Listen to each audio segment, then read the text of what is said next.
أعوذ بالله السميع العليم من الشيطان الرجيم من همزه ونفخه ونفسه بسم الله الرحمن الرحيم ما آتاكم الرسول فخذوه وما نهاكم عنه فانتهوا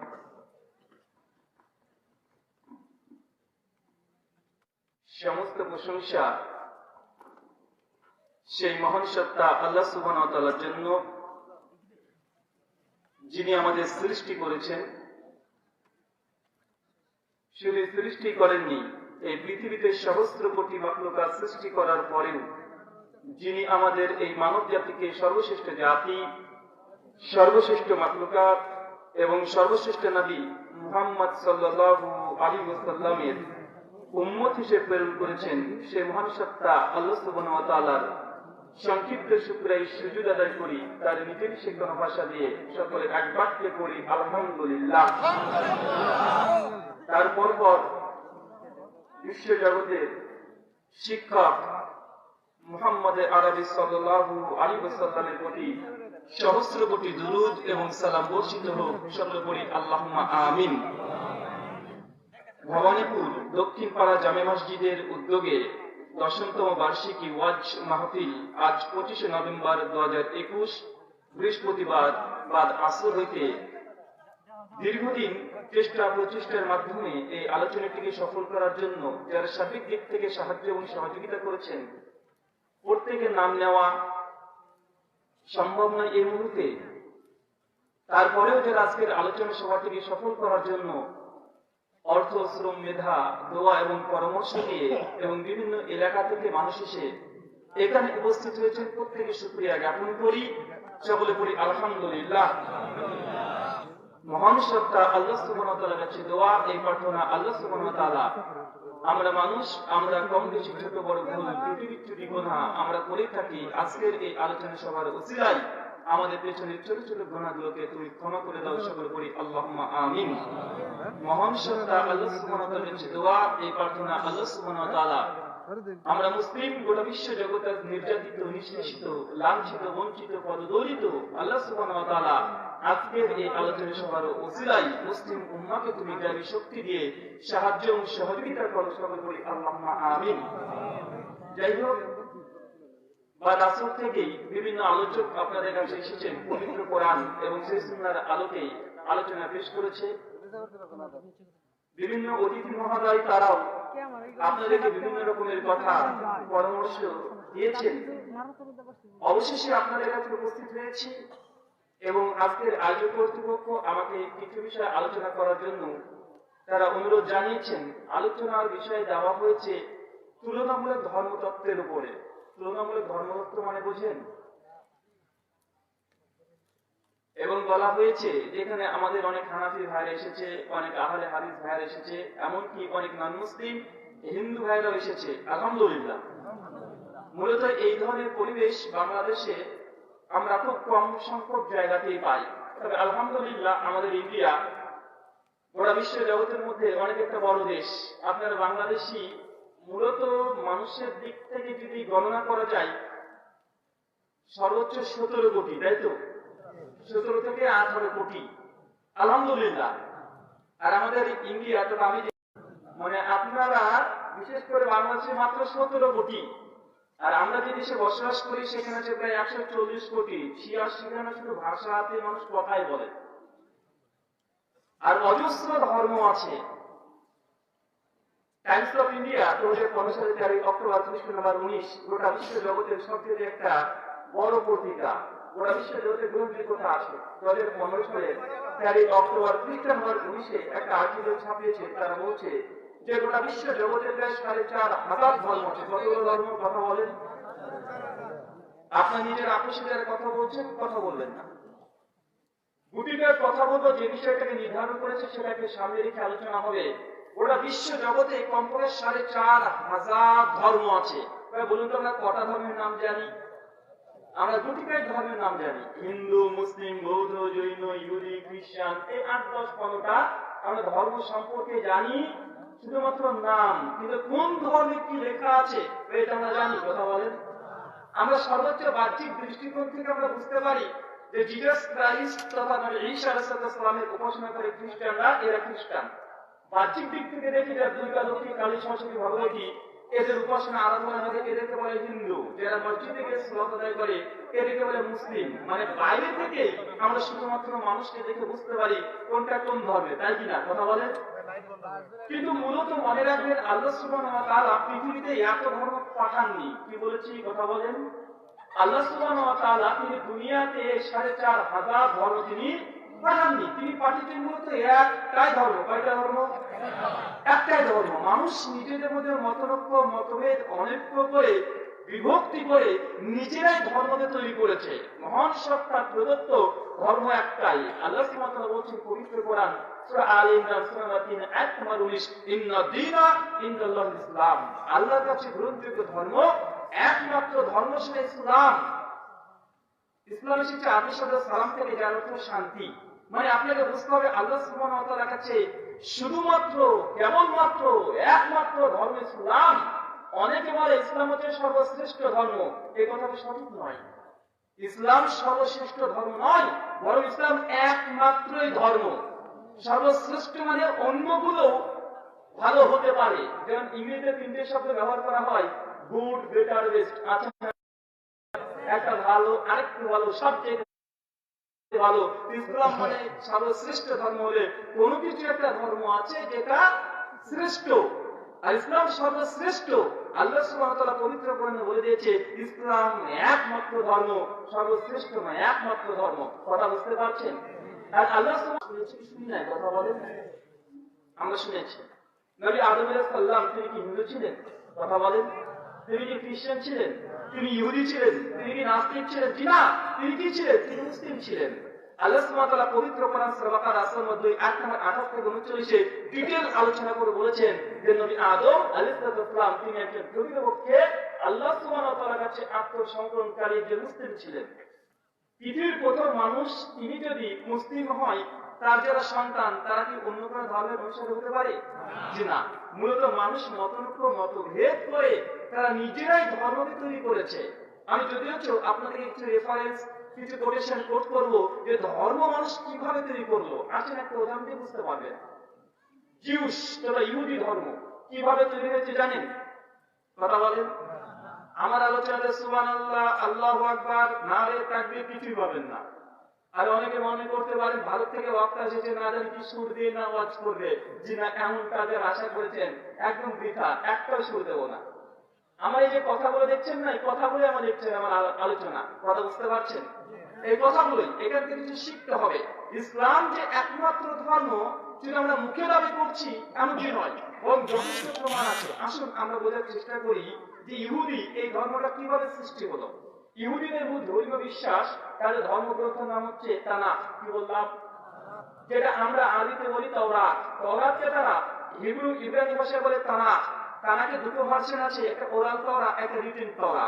oral are written দুটোকে compose করে তার একসঙ্গে বলে এটা হচ্ছে তালমুদ। কথা বুঝতে পারছেন? এই কথাগুলো যদি না বুঝেন তুলনামূলক ধর্মতত্ত্ব সম্পর্কে কিছু বুঝবেন না। নিজের ধর্মটাই বুঝবেন, অন্যের কি ধর্ম আছে এটা বুঝতে পারবেন না। এবং এটা আমাদের বোঝা আমাদের নৈতিক দায়িত্ব, আমাদের কর্তব্য। কারণ অনেক জায়গাতে অনেক রকমের কথা বলা হয়। আলোচনার মধ্যে জ্ঞান অর্জনের মাধ্যমে আপনি যে ধর্মের অনুসারী তথা ইসলাম, আপনি জানতে হবে, বুঝতে হবে আপনি কেন মুসলিম, কেন আপনি হিন্দু না, কেন আপনি খ্রিস্টান না, কেন ইহুদি না। ভাই বলুন তো আপনারা কেন মুসলিম? এক আল্লাহর ইবাদত করে তাই মুসলিম আপনারা? আপনারা যদি বলে আপনি যে মুসলিম, কেন আপনি মুসলিম, কেন আপনি হিন্দু না, কেন আপনি খ্রিস্টান না, কেন আপনি ইসলামকে ফলো করছেন, কেন হিন্দুজমকে ফলো করছেন না? উত্তর কি দেবেন? আপনি জন্মগতভাবে মুসলিম, তার জন্য মুসলিম। মানে আপনি বাই চান্স মুসলিম, বাই চুজ মুসলিম নয়। এটা ব্যতিক্রম আল্লাহ আপনাকে দিয়েছে। মুসলিম পরিবারে আপনি মুসলিম। আপনি যদি ব্যতিক্রম ভাবে হিন্দু পরিবারে জন্মগ্রহণ করতেন, আপনি হিন্দুই থাকতেন, আপনি মুসলিম হতেন না। কথা বুঝতে পারছেন? এটা বলে বাই চান্স মুসলিম। কিন্তু আমাদেরকে হতে হবে কি বাই চুজ, মানে পছন্দ করতে হবে আসলে কোন ধর্মটা সঠিক, আমাদের সঠিকটাকে গ্রহণ করতে হবে। কিন্তু আমরা আসলে মুসলিম পরিবারে জন্মগ্রহণ করেছি তাই আমরা মুসলিম। আমরা চিন্তাও করে দেখি না যে আসলে যে ধর্মটা পালন করছি এই ধর্মটা শুধু পৃথিবীর ফায়দার জন্য নয়, বরং পরকালে অনন্তকাল একটা সময় পড়ে আছে। ওই সময়টা মোক্ষ লাভ করার জন্য, তথা স্বর্গ তথা জান্নাত লাভ করার জন্য আমরা ধর্ম পালন করি। আমরা ধর্মটা নিছক এমনি পালন করছি না, আমাদের একটা উদ্দেশ্য আছে না নেই? কথা বলেন। তাই আপনি নিজে মুসলিম পরিবারে জন্মগ্রহণ করেছেন, তাই যদি মুসলিম হন তো আপনি একটা অন্ধবিশ্বাসী। আপনি কি বিশ্বাসী? আপনি অন্ধবিশ্বাসী। আপনার জন্য ধর্ম নয় যে আপনি অন্ধত্বের মতো বিশ্বাস করবেন। আল্লাহ সুবহানাহু ওয়া তাআলা পবিত্র কোরআনে প্রথম যে আয়াতটা অবতীর্ণ করেছে, এ পুরো পাঠ করো, পড়ো, জ্ঞান অর্জন করো। সূরা মুহাম্মদ আল্লাহ বলেছে ফালাম, প্রথমে তুমি জ্ঞান অর্জন করো, লা ইলাহা ইল্লাল্লাহ, যে আমি একমাত্র আল্লাহ আছি, এই বিষয়টা প্রসঙ্গে তুমি জ্ঞান অর্জন করো। আল্লাহ বলে নাই যে অন্ধের মতো বিশ্বাস করো। আল্লাহ বলেছে না, আল্লাহ বলছে আমি যে আল্লাহ, আমি যে তোমাদের স্রষ্টা প্রতিপালক, এটা বিষয়ে তুমি আগে জ্ঞান অর্জন করো। জ্ঞান অর্জন না করে আল্লাহকে গ্রহণ করার প্রয়োজন নেই। তার জন্য তো কালেমার প্রথম অংশ লা ইলাহা, মানে প্রথম আপনাকে আল্লাহ নাস্তিক হতে বলছে, বলো লা ইলাহা। বাংলা অর্থ কি? কোন ঈশ্বর, কোন মাবুদ, কোন উপাস্য, কোন আল্লাহ নেই, কেউ নেই। পৃথিবীতে যতগুলো ঈশ্বরের ঘোষণা করা হয়, যাকে ভগবান, আত্মা, পরমাত্মা, ঈশ্বর, গড, ইহোবা, জেহোবা, এলোহিম, এদোনাই, কিউরিয়াস, হোতিওয়াস, থিওয়াস, যে ভাষায় বলেন না কেন, যতগুলো ঈশ্বর ঘোষণা করা হয়, ভাই ওনারা নিজের বুঝে নিবে। যারা আপনারা পেছনে দাঁড়িয়ে আছেন তারা সামনে চলে আসেন, সামনে চলে আসেন। ভাই ঠান্ডা আছে, কোনো সমস্যা নেই। প্যান্ডেল যা করেছেন, লোক বেশি হয়ে গেছে আলহামদুলিল্লাহ। এবং আমাদের এই দিদি ভাইরা বিশেষ করে যে ক্যামেরাগুলো লাগিয়েছে, এরকম লক্ষাধিক মানুষ আমাদেরকে এখনো দেখছে, আছে না নেই? কিন্তু আপনারা মাথা দিয়ে ফটাম করে চিৎকার মেরে উঠলেন, এক করে বস। আরে ভাই আপনারা যতজন মানুষ আছেন না, এই যে 10-12 খানা লাগানো আছে, এখানে তার চেয়ে 3 গুণ 4 গুণ বেশি শ্রোতা আছে না নেই? আপনাদের দাওয়াতটা শুধুমাত্র আপনাদের এই টাঙ্গাইল শহরের মধ্যে সীমাবদ্ধ নয়, সৌদি আরব থেকে মানুষ দেখছে, এখন ইন্ডিয়া থেকে দেখছে, পৃথিবীর বিভিন্ন দেশ থেকে আপনাদের প্রোগ্রামটা দেখছে না, একদম লাইভ দেখছে। তাই এদেরকে নিয়ে বেশি আপনারা কঠোরতা অবলম্বন করবেন না। ভাই বলুন তো, আমাকে সরাসরি কতজন দেখেছিলেন? কতজন? হাত তোলেন তো ভাই। গুটি কয়েক মানুষ। আমাকে ভিডিওর মাধ্যমে কতজন দেখেছেন? হাতের অবস্থা দেখেন এবার। তো কাদের জন্য? এরা যারা এসেছে না, এদের জন্য কি দায় পড়ে গেছে ভাই? এদের কি দায় পড়ে গেছে? এরা কিন্তু চলে এসেছে কেন? আমরা যখন দাওয়াতি কাজ করছি, আপনারা দাওয়াতি কাজ করছেন, এই দাওয়াতি কাজগুলোকে গোটা বিশ্বব্যাপী এড়ে ছড়িয়ে দিচ্ছে আলহামদুলিল্লাহ। এই জন্য আমি বলে থাকি, বিশেষ করে মিডিয়াতে যেসব ভাইরা এসেছে, ওয়াচ কর্তৃপক্ষকে আমি বারবার অনুরোধ করে বলি, এদের জন্য অন্তত রাত্রে থাকার জায়গা রাখবেন একটা। কেন? আপনাদেরই এটা অনুষ্ঠানের একটা অর্ধেক অংশের বেশি অংশের কাজ এরা করে দেয়। আর 2 নম্বরে এদের খাওয়া দাওয়ার ব্যবস্থা করবেন। এত মানুষকে খাওয়াতে পারছেন, এদের থাকা এবং খাওয়া অন্তত রাত্রিবেলাতে ব্যবস্থা করবেন। কারণ আপনাদের দাওয়াতটা গোটা বিশ্বব্যাপী তারা প্রচার করছে কি করছে না? অবশ্যই করছে। তো আপনাদের যেটা বোঝানোর উদ্দেশ্য, গোটা বিশ্ব জগতে আজকে মূলত ইসলামকে আমরা একমাত্র ধর্ম বলি। পৃথিবীতে 4,500 ধর্ম আছে। আসেন আমরা আবার ফিরে আসি ওই জায়গাতে, যে ইহুদি বা খ্রিস্টান ধর্ম, এই দুটো ধর্ম সৃষ্টি কিভাবে হচ্ছে। ইহুদি ধর্মের ধর্মীয় বিশ্বাস, তাদের ধর্মগ্রন্থ তালমুদ, তারা স্পষ্ট হয়ে লিখে দিয়েছে। তার মধ্যে একটা অধ্যায় আছে, বুক অফ ডিউটেরোনমি, চ্যাপ্টার 34 ভার্স 10, পরিষ্কার ভাবে লিখছে যে মোজেস তথা আমাদের ভাষাতে নবী মূসা আলাইহিস সালাম, কি বললাম আমরা মুসলিমরা বলি মূসা আলাইহিস সালাম, আর ইহুদি যারা জিউস তারা বলে মোজেস, কি বললাম? কথা বলেন। মোজেস, তাদের দাবি যে মোজেস তথা মূসা আলাইহিস সালাম ইনি সর্বশেষ প্রফেট তথা নবী, এরপরে কোন নবী আসবে না। আর এরপরে কোন টেস্টামেন্ট, কোন রেভেলেশন, কোন আল্লাহর ওহী, কোন গ্রন্থ আল্লাহ পৃথিবীতে প্রেরণ করবে না। কথা বুঝতে পারছেন? এটা ইহুদিদের বিশ্বাস যে মূসার পরে না কোনো নবী আসবে, না কোনো কিতাব আসবে। মূসার পরে তারা কাউকে স্বীকার করে না। এই যে মূসা পর্যন্ত থেমে গেছে, এরা হচ্ছে ইহুদি। কি বললাম? ইহুদি। কিন্তু মূসা আলাইহিস সালাম তেমনটা বলেনি। মূসা আলাইহিস সালাম বলেনি, কখনোই বলেনি, গোটা ওল্ড টেস্টামেন্ট যদি পড়েন, তালমুদ যদি পড়েন, তানাক পড়েন, কখনোই বলেনি যে তিনি সর্বশেষ নবী, তারপরে কোনো রেভেলেশন আসবে না, এই কথা তিনি বলেননি। আসলে খ্রিস্টান ধর্মের সূচনা। খ্রিস্টান ধর্ম মূলত জিসাস ক্রাইস্টকে নিয়ে তারা চলাচল করে। জিসাস ক্রাইস্টকে আমরা মুসলিমরা বলি নবী ঈসা আলাইহিস সালাম। এটা আমাদের একজন নবী, সম্মানিত নবী এবং বনী ইসরাইলের সর্বশেষ তিনি রাসূল। খ্রিস্টানরা মনে করে নবী ঈসা তথা জিসাস ক্রাইস্ট ইনি শেষ, এরপরে কোনো নবী আসবে না, কিতাবও আসবে না। যারা নবী ঈসা পর্যন্ত ক্ষান্ত, আর কোন নবী আর প্রফেটকে বিশ্বাস করে না, এরা হচ্ছে খ্রিস্টান। আর আমরা মুসলিমরা মনে করি যে না, মুসার পরে নবী আসবে, ঈসার পরে নবী আসবে, তিনি হচ্ছেন মুহাম্মদ আরবি সাল্লাল্লাহু আলাইহি ওয়াসাল্লাম। এই যে আমরা মুসলিম, তিনটে ধর্মের সূচনা বুঝতে পারছেন। বলুন তো, আল্লাহ কখনো নবী ইব্রাহিমকে বলেছিল যে তুমি ইহুদি ধর্মের অনুসারী? বলেনি। আল্লাহ যীশু খ্রিস্টকে, ঈসা নবীকে কখনো বলেছে তুমি খ্রিস্টান ধর্মে তুমি প্রচার করতে এসেছো? জি না। মূলত তারা প্রত্যেকেই মুসলিম ছিল, কিন্তু তার অনুসারীরা তাদের মেসেজ বার্তাকে না বুঝে, ভুল বুঝে তারা আজকে স্টপ করে দিয়েছে। এই জন্য তিনটে ধর্ম তারা নিজেরাই তৈরি করে নিয়েছে। কথা বুঝতে পারছেন এবার? মানে আপনাকে এতটাই বুঝতে হবে যে আল্লাহ সুবহানাহু ওয়া তাআলা পৃথিবীতে একটাই ধর্ম প্রেরণ করেছিলেন, সে প্রথম দিনে নবী আদমের মাধ্যমে, সেটা ইসলাম। মানুষ তাদের মেসেজ না বোঝার কারণে মানুষ অনেকগুলো ধর্ম তৈরি করে নিয়েছে। আসেন ধর্মের সূচনা দেখি। একজন হিন্দু পণ্ডিতকে জিজ্ঞাসা করেন যে দাদা, আমরা মুসলিম প্রতিদিন 5 ওয়াক্ত সালাত আদায় করি, রমজানের সিয়াম পালন করি, আমাদের সামর্থ্য থাকলে হজ করি, আমরা অজস্র টাকা পয়সা মানুষকে দান করে দিই, আমরা অজস্র টাকা পয়সা সম্পত্তি আমরা মানুষকে জাকাত হিসেবে বন্টন করে দিই, মানবিক অনেক আমরা কাজ করি। বলুন তো, আমরা কি মুসলিম এই কর্মগুলো করি, আমরা কি আপনাদের স্বর্গদমে জান্নাতে যেতে পারবো? আমরা কি মোক্ষ লাভ করতে পারবো? আমরা কি পুনর্জন্মের চক্রে কি ফেসে থাকবো? আমরা কি মায়ার জলে আটকে আছি? তা দেখবেন এক কথা বলে, বাবা তোমরা মুসলিম আমাদের স্বর্গে যাবে? তোমরা তো আমাদের স্বর্গে যেতে পারবে না, তোমরা আমাদের ভগবানকে হত্যা করে খেয়ে নাও। মানে গরু বললে কি বলবে না? কথা বলে। তারা যেটাকে ভগবান মনে করে আমরা সেটাকে হত্যা করে জমা করে আমরা খাচ্ছি। আমি কোন ধর্মের অনুভূতিতে আঘাত দিচ্ছি না, মূলত তাদের ধর্ম বিশ্বাস, তাদের আবেগটাকে বোঝাচ্ছি। মানে তারা যেটাকে ভগবান বলে পবিত্র মনে করে যার উপাসনা করছে, যাকে মায়ের সঙ্গে তুলনা করে শ্রদ্ধা ভক্তি করছে, আমরা সেটাকে জমা করে খাচ্ছি কি খাচ্ছি না? কথা বলেন। তাই তাদের ধর্ম বিশ্বাস অনুযায়ী, তাদের দৃষ্টিকোণ থেকে আমরা মুসলিমরা যতই 5 ওয়াক্ত নামাজ পড়ি না কেন, হজ জাকাত দেই না কেন, আমাদের পরিত্রাণ সালভেশন মুক্তি নাজাত আমাদের নেই তাদের দৃষ্টিকোণ থেকে। এই ব্যাপারে ভগবান শ্রীকৃষ্ণ তিনি বলছেন, শ্রীমদ্ ভাগবত গীতা অধ্যায় নম্বর 18 শ্লোক নম্বর 66। ভাগবত গীতা নাম শুনেছেন? এটা হিন্দু শাস্ত্রের বহুল প্রচলিত একটা গ্রন্থ। গীতাতে 18খানা অধ্যায় আছে, 700খানা শ্লোক আছে। সেখানে শ্রীকৃষ্ণ তিনি বলছেন, সর্বধর্মাম পরিত্যাজ্য মাম একং শরণং ব্রজ।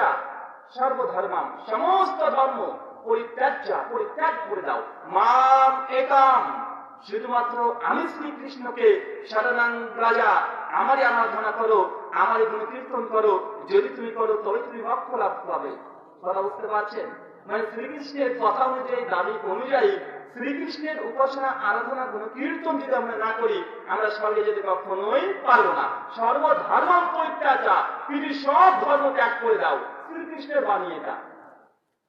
তাই হিন্দু পণ্ডিত কখনোই বলবে না, কোন সময় বলবে না আমরা মুসলিমরা নামাজ রোজা হজ জাকাত দান সাদকা পৃথিবীর সবচেয়ে ভালো কাজ যদি আমরা করি, তারপরেও তাদের ধর্মীয় দৃষ্টিকোণ থেকে আমরা নাজাত তথা আমরা জান্নাত স্বর্গ লাভ করতে পারবো না। ঠিক একইভাবে একজন খ্রিস্টানের কাছে যান, পাদ্রীকে বলেন রেবাই, পাদ্রী, পাস্টর, রেভারেন্ট। আমরা মুসলিম নামাজ রোজা হজ জাকাত সবকিছু করি, আমরা কি আপনাদের কনসেপ্ট অনুযায়ী, বাইবেল অনুযায়ী আপনাদের স্বর্গে যেতে পারবো? খ্রিস্টান পাদ্রী তিনিও কিন্তু বলবে যে তোমরা মুসলিমরা কখনোই স্বর্গ তথা জান্নাতে যেতে পারবে না, কারণ তোমরা বিশ্বাস করো না জিসাস ক্রাইস্ট তিনি মৃত্যুবরণ করেছে মানুষের পাপের বোঝা নিয়ে। বলবে কি বলবে না? কথা বলে।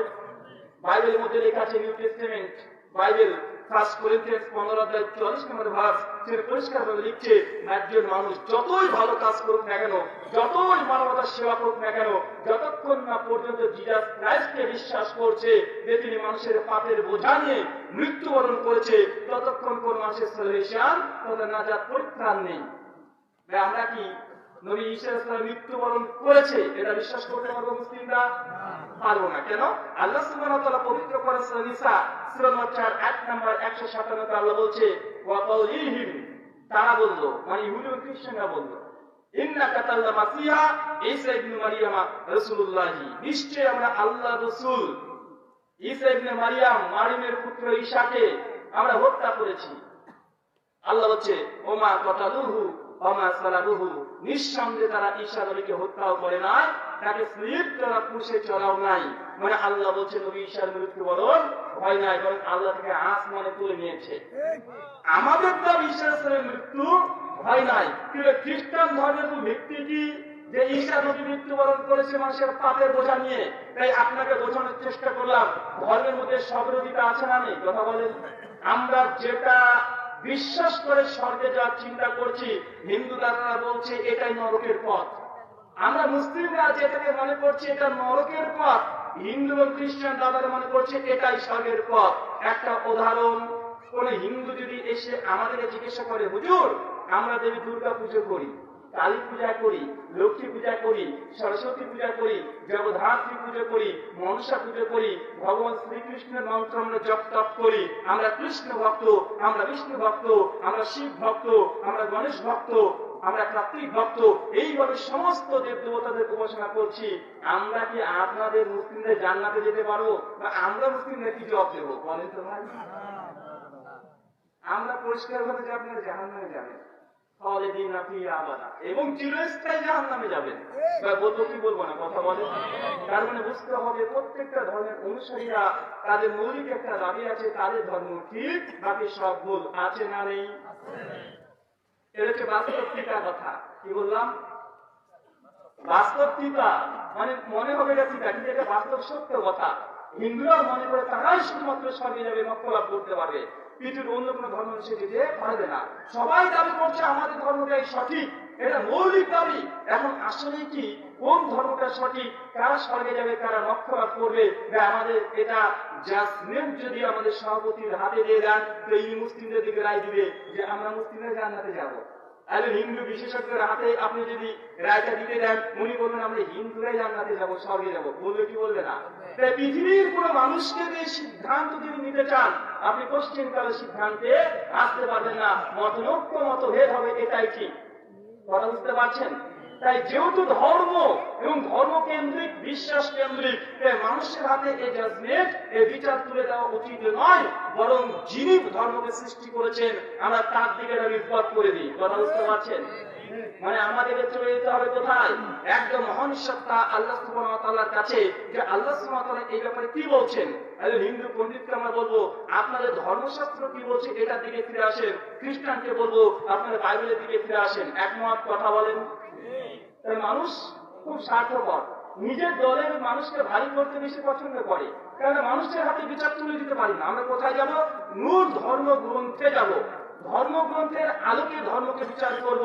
ধার্মিক ব্যক্তিকে দিয়ে ধর্মগ্রন্থ বিচার করব না। ধার্মিক ব্যক্তিকে দিয়ে যদি ধর্মের বিচার করতে চাই, তো গোটা বিশ্বে যতগুলো ধর্ম আছে সব ধর্মকে জঙ্গি সন্ত্রাসী বলতে হবে। হবে কি হবে না? কথা বলেন। হবে। দেখবেন মুসলিমদের নামে অনেকগুলো জঙ্গি সন্ত্রাসী সংগঠন আছে না নাই? এক এক সময় এক এক সুরত ধরে আসে, কখনো আল কায়দা, কখনো আইএস, কখনো জিএমবি, আছে না নাই? কথা বলেন। এটা হচ্ছে ধার্মিক। এই ধার্মিককে দিয়ে যদি ইসলামকে বিচার করতে চান, ইসলামকে বলতে হবে জঙ্গিবাদের ধর্ম, বলতে হবে কি হবে না? অথচ আল্লাহ সহিহ বুখারী 3321 নম্বর হাদিসে বলেছেন, একটা নারী একটা বিড়ালকে হত্যার দায়ে তাকে জাহান্নামে যেতে হবে। যে ধর্মটা একটা বিড়াল হত্যার অপরাধে একটা নারীকে জাহান্নামে করে দিচ্ছে, এই ধর্ম কোনো মানুষ হত্যা করতে বলতে পারে? কথা বলেন। সহিহ বুখারীতে একাধিক হাদিস আছে, একজন নারী একদা আশ্রয় প্রার্থনার জন্য একটা গাছের নিচে আশ্রয় নিয়েছে, কিছু পিঁপড়া এসে তার পায়ে কামড় দিয়েছে, নবী গিয়েছে রেগে, সঙ্গে সঙ্গে ওই পিঁপড়ার বাসাটাকে আগুন দিয়ে জ্বালে পুরো ছারখার করে দিয়েছে। আল্লাহ আসমান থেকে ওহী নাযিল করে দিয়েছে যে নবী তুমি কেন এই পিঁপড়ার বাসাগুলোকে আগুন দিয়ে পুড়িয়ে দিলে? উনি বলছেন, নবী জবাব দিয়েছে, আল্লাহ এই পিঁপড়া গুলোকে কামড়েছে। আল্লাহ জবাব দিয়ে বলছে, আরে তোমাকে তো একটা পিঁপড়া কামড়েছে, একটা পিঁপড়ার বদলে তুমি 100 পিঁপড়া ওরা বাসাকে কেন ধ্বংস করেছো? কথা বুঝতে পারছেন? যে ধর্মগ্রন্থের নসিহা, উপদেশ, আদেশ, যে একটা পিঁপড়াকে হত্যা করাও যাবে না, তাই সে ধর্ম কোনো মানুষ হত্যা করতে বলতে পারে? কথা বলেন। যেই ধর্মের মধ্যে আছে, কয়েকদিন আগে একজন ব্যক্তি ফোন করে জিজ্ঞাসা করছে, ভাই বাজারে ইলেকট্রিক র্যাকেট আছে মশা মারা, আছে না নেই? কথা বলে। বলছে এই র্যাকেট দিয়ে মশা মারা যায় কি না যায়? আমি তখন চিন্তা করছি মুসলিমরা একটা মশা মারবে, এটা যায় না না যায়, মাসালা জিজ্ঞাসা করছে। তো এই ধর্মের অনুসারী কিভাবে মানুষ হত্যা করতে পারে? তাই না? আগে বলেছে ধার্মিক ব্যক্তি দিয়ে ধর্মকে কখনো জাজমেন্ট করতে যাবেন না। ধার্মিক আলাদা আর ধর্মটা আলাদা। ধার্মিকরা ভুল করে থাকতে পারে, মূল ধর্ম আল কোরআন এবং সেই সুন্নাহ এগুলো কখনো ভুল হতে পারে না। পৃথিবীতে দেখবেন ক্রুসেডের যুদ্ধ হয়েছিল খ্রিস্টানদের সঙ্গে ক্যাথলিক প্রোটেস্ট্যান্টদের মধ্যে। এখন যদি এই খ্রিস্টানদেরকে দেখে আমরা বলতে পারি কি পারি না তারাও জঙ্গি, তারা সন্ত্রাসী, কথা বলেন।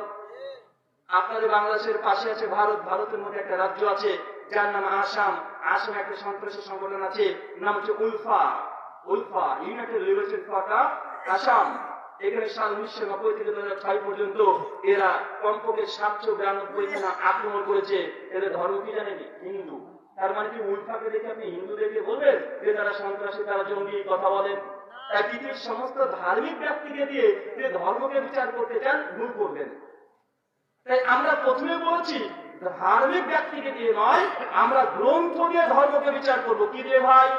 আমরা মুসলিমরা আছি কোরআন দিয়ে ইসলামকে বিচার করব। যারা হিন্দু ভাইরা আছে তারা তাদের শাস্ত্রগুলো আছে, শাস্ত্র যে তাদের ধর্মকে তারা বিশেষ করে বিবেচনা করবে। যারা খ্রিস্টান আছে তাদের ধর্ম বাইবেল দিয়ে তারা ধর্মকে বিবেচনা করবে। আসেন আমরা এবার বোঝার চেষ্টা করি প্রথম যে কোন ধর্ম সূচনা কিভাবে হয়েছে।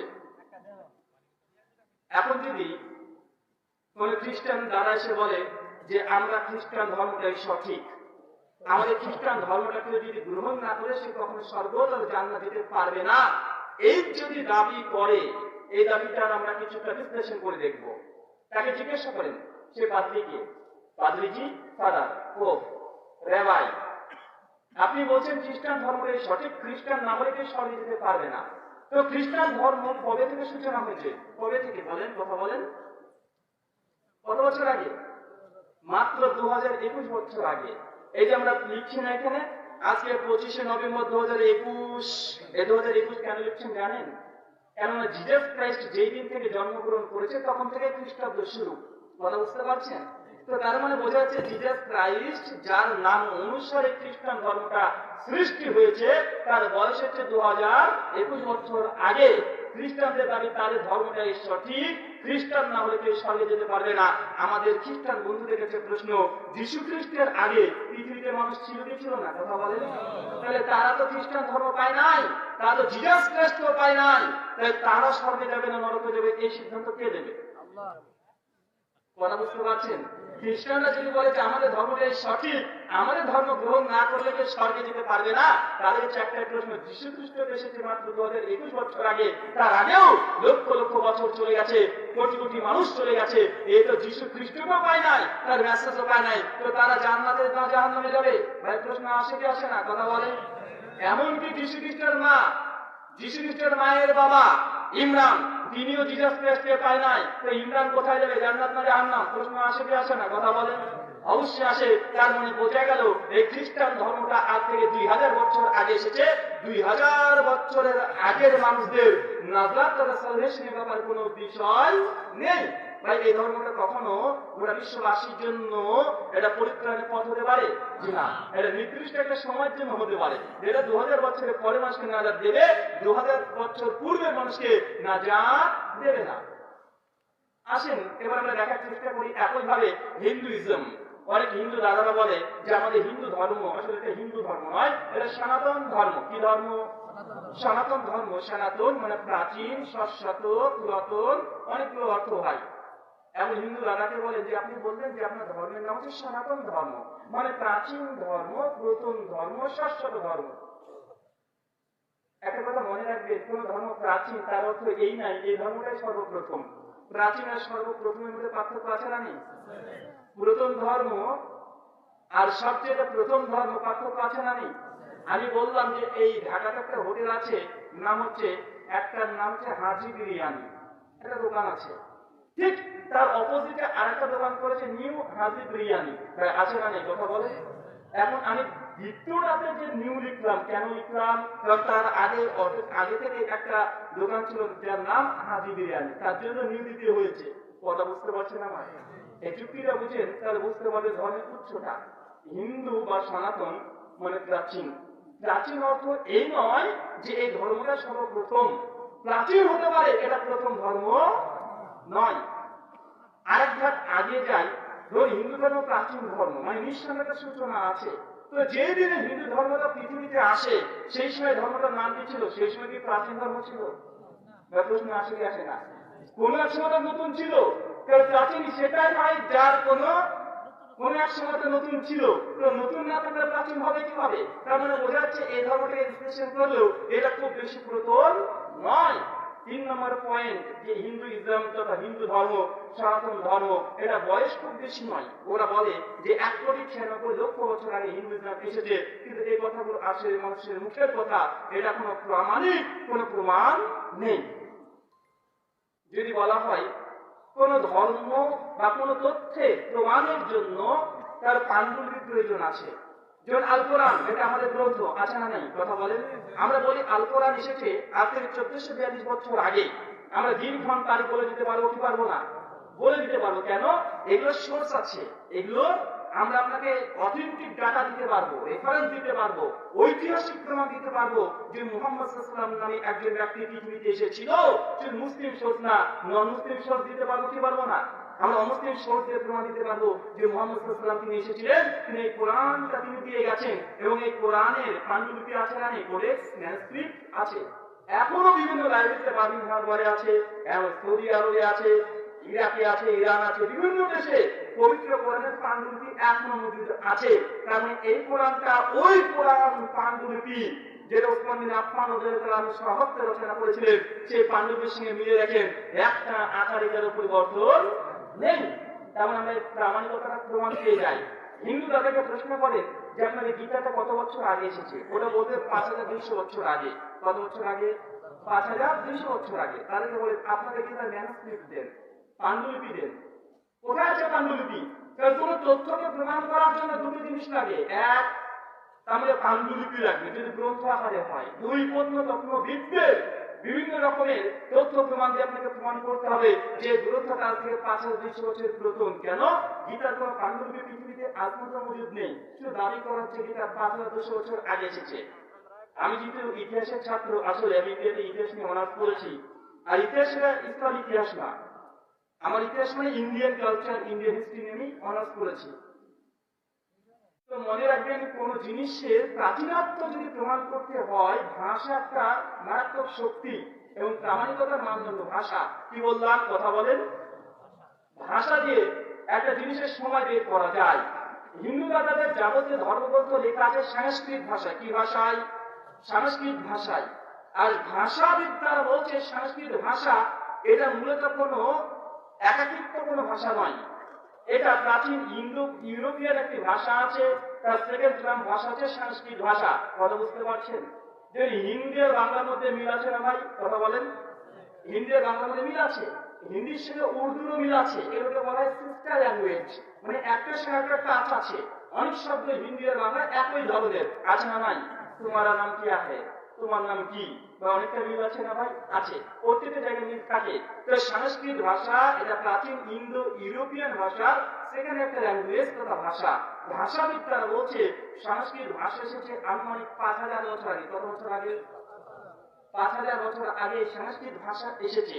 আর সমস্ত হিন্দু স্কলাররা একমত, গীতা, রামায়ণ, মহাভারত, বেদ, উপনিষদ, স্মৃতিশাস্ত্র, শ্রুতিশাস্ত্র এবং যতগুলো হিস্টোরিক্যাল তাদের তথ্য প্রমাণ আছে, সবগুলো যে সংস্কৃত লিপি দিয়ে লেখা আছে। একজন হিন্দু পণ্ডিতকে জিজ্ঞেস করে সে বলবে দেবনাগরী সংস্কৃত।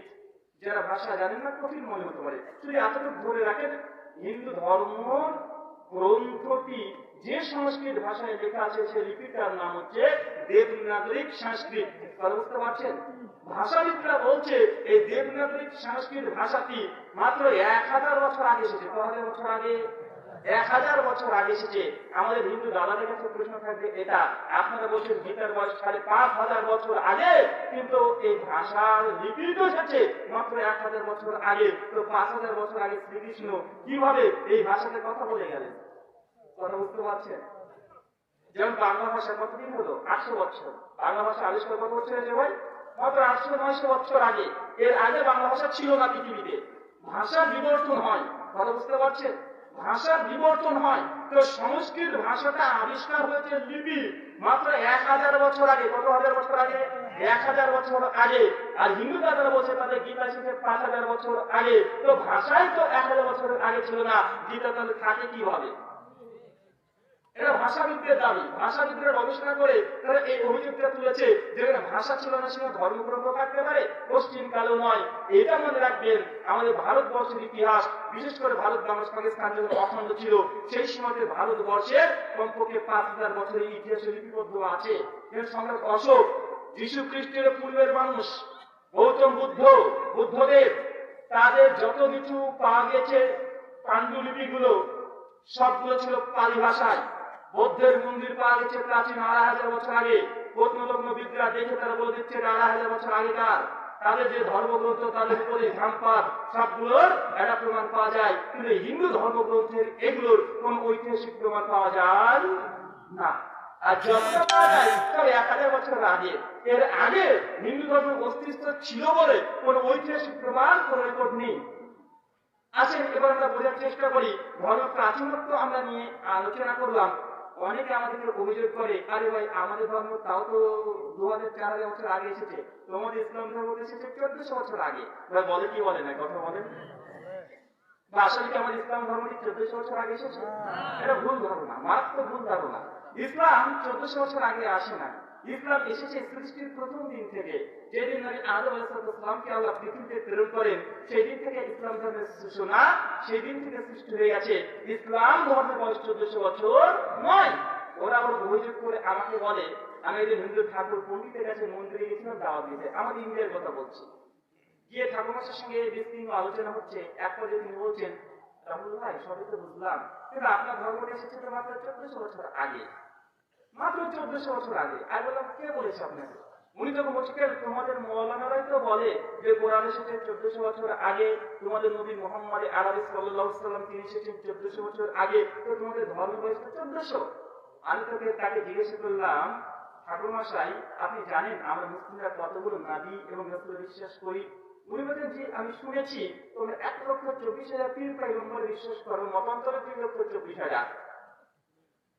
ঠাকুরমশাই জবাব দিচ্ছেন, আমি শুনেছি তোমাদের মৌলানারা বলে যে 1,24,000 পীর পয়গম্বর বিশ্বাস করি, মতান্তরে 2,24,000। একটা ভুল সংশোধন করে দিই এখানে। আমরা বলি না মতান্তরে 2,24,000 পীর পয়গম্বর, বলি কি বলি না? এই যে মতান্তরে 2,24,000 যে কথা বলি, এই মধ্যে না কোরআনে কোন আয়াত আছে, না কোন সহিহ হাদিস আছে, না কোন যঈফ হাদিস আছে, জাল হাদিসও নেই। এমনি হুজুরদের কথা। ভাই মানুষের মতান্তর কত দিয়ে হয়? বলতে 14 মতান্তরে 15, 1000 মতান্তরে 1200, এরকম তো মতান্তর হয়। কখনো 1 লক্ষ লাভে মতান্তর হয়। 1,24,000 মতান্তরে 2,24,000। ভাই মতান্তর কখনো 1 লক্ষতে হয়? 2-1,000 হতে পারে, যখন লক্ষর ঘরে সংখ্যা, কোটির ঘরে হয়ে গেলে 1 লাখের তখন মতান্তর হতে পারে। সংখ্যায় মাত্র 1,24,000, মতান্তরে 2 লক্ষ আসে কিভাবে? তখন আমি বুঝলাম যে এটা যোগফল কিভাবে করা যায়। আমি তখন এটাকে সমাধান করার চেষ্টা করলাম। তাদের দাবি ঠিক মূলত ভুল নয়। কেন? কারণ তারা বলে যে 1,24,000 মতান্তরে 2,24,000 পীর পয়গম্বর।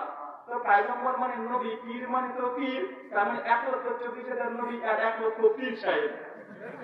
এই দুটো দিয়ে হয়ে গেছে 2,24,000। যদিও তথ্যটা সঠিক নয়। তো উনি আমাকে জবাব দিয়ে বলছেন যে তোমরা 1,24,000 নবীর উপর বিশ্বাস করো। আমি যখন বললাম যে ঠাকুরমশাই আমরা যদি 1,24,000 নবীর উপরে বিশ্বাস করি, তো আপনি কিভাবে বলছেন ইসলামের বয়সটা মাত্র 1400 বছর? ধরুন একজন নবী 1 বছর করে হায়াত পেয়েছে, কয় বছর? তো পৃথিবীর বয়স কত হওয়া উচিত? কথা বলেন, ইসলামের বয়স কত হওয়া উচিত? একজন নবী যদি 1 বছর করে হায়াত পায়, তো পৃথিবীর এমনি বয়স হয়ে যায় 1,24,000 বছর। তো হয় কি হয় না? মানে ইসলামের বয়স হয়ে যায় 1,24,000 বছর। উনি তখন বলছেন, বাবা বিষয়টা তো এইভাবে ভেবে দেখিনি। মানে আমরা জানি বিষয়টা, কিন্তু তারপরেও আমাদেরকে ভুল তথ্য শেখানো হয় কি হয় না? মনে রাখবেন, ইসলাম এটা কোনো নতুন ধর্ম নয়। ইসলাম সৃষ্টির দিন থেকে পৃথিবীতে আছে এবং থাকবে ইনশাআল্লাহ। এই যে ধর্মটি নতুন কোন ধর্ম নয়, তারা যে ধরছে ইসলাম ধর্মের সূচনা মুহাম্মদ আরবি সাল্লাল্লাহু আলাইহি সাল্লামকে দিয়ে, এই গণনাটা সঠিক নয়। ইসলাম ধর্ম আমাদের নবী মুহাম্মদ সাল্লাল্লাহু আলাইহি সাল্লাম নিয়ে আসেননি, বরং তিনি ইসলাম ধর্মের সর্বশেষ নবী। তিনি ধর্ম নিয়ে আসেননি, ধর্ম তো এসেছে নবী আদম। মুহাম্মদ সাল্লাল্লাহু আলাইহি সাল্লাম তিনি সর্বশেষ, আল কোরআন নিয়ে এসেছে। তিনি ধর্মটা সূচনা করেনি, তাকে দিয়ে কমপ্লিট করা হয়েছে। কথা বুঝতে পারছেন? ধরুন এখানে একজন মিস্ত্রি এই প্যান্ডেলটাকে নির্মাণ করছে, একদিনে কি নির্মাণ হয়েছে? হয় নাই। একদিন নির্মাণ হয় নাই, 3 দিন 4 দিন 5 দিন লেগেছে। তো ইসলামটাকে একদম সম্পূর্ণ কমপ্লিট করতে গিয়ে 1,24,000 নবী রাসূল তারা একটা করে সম্পূর্ণটা করেছে। আল্লাহর নবী শেষ নবী এসে এই রংচং মাটিয়ে পরিষ্কার করে দিয়ে গেছে। কথা বুঝতে পারছেন? তিনি ইসলাম এসেছেন, তিনি সর্বশেষ নবী, তাকে ইসলামকে কমপ্লিট করা হয়েছে। এরপরে কোন নবী আসবে না, কোন রেভেলেশন আসবে না, কোন আল্লাহর ওহী আর কখনো কোন সমাজে আসবে না। ইসলাম ধর্মের সর্বশেষ নবী মুহাম্মদ সাল্লাল্লাহু আলাইহি ওয়াসাল্লাম তিনি ইসলাম নিয়ে আসেননি, ইসলামকে কমপ্লিট করতে এসেছেন। যেমন এটা বুঝালাম, তিনি বলছেন না এটা এই কথাটা ঠিক, আমরা এটা ভুল জানতাম। মানে আমরা অনেক মানুষ অনেক কিছু ভুল জানি। যে অনেক হিন্দু দাদা দিদি ভাইরা মনে করে যে মুসলিম হতে হলে গরু মাংস তবে গরু মাংস খেতেই হবে। ভাই এমন কোনো কথা আছে? গরু মাংস খেতে হবে এটা কোনো কথা নয়। একজন মুসলিম সে যদি মুসলিম থাকতে চায়, সে যদি শাক সবজি পালং শাক পুঁই শাক খেয়ে থাকে, গরু কেন ছাগলেরও মাংস যদি না খায়, তারপরে সে প্রকৃত মুসলিম হতে পারে কি পারে না? কথা বলে। তারপরেও সে প্রকৃত মুসলিম হতে পারে। আবার একজন মুসলিম সে শাক সবজি খাবে না, শুধু মাছ মাংস খেয়ে জীবনটাকে অতিবাহিত করে দেবে, তারপরেও সে মুসলিম থাকতে পারে। খাওয়ার সঙ্গে মুসলিমের কোনো সম্পর্ক নেই। এবং আল্লাহ সুবহানাহু ওয়া তাআলা মাইদা 1 নাম্বার 3 এবং আল্লাহ বলেছে চতুষ্পদ জন্তু জান্নাত তোমাদের জন্য হালাল করা হয়েছে শুকর ব্যতীত। আমরা শুকর ব্যতীত এই প্রাণী মাংসগুলো আমরা খাই, এটা আল্লাহ সুবহানাহু ওয়া তাআলা আম হুকুম।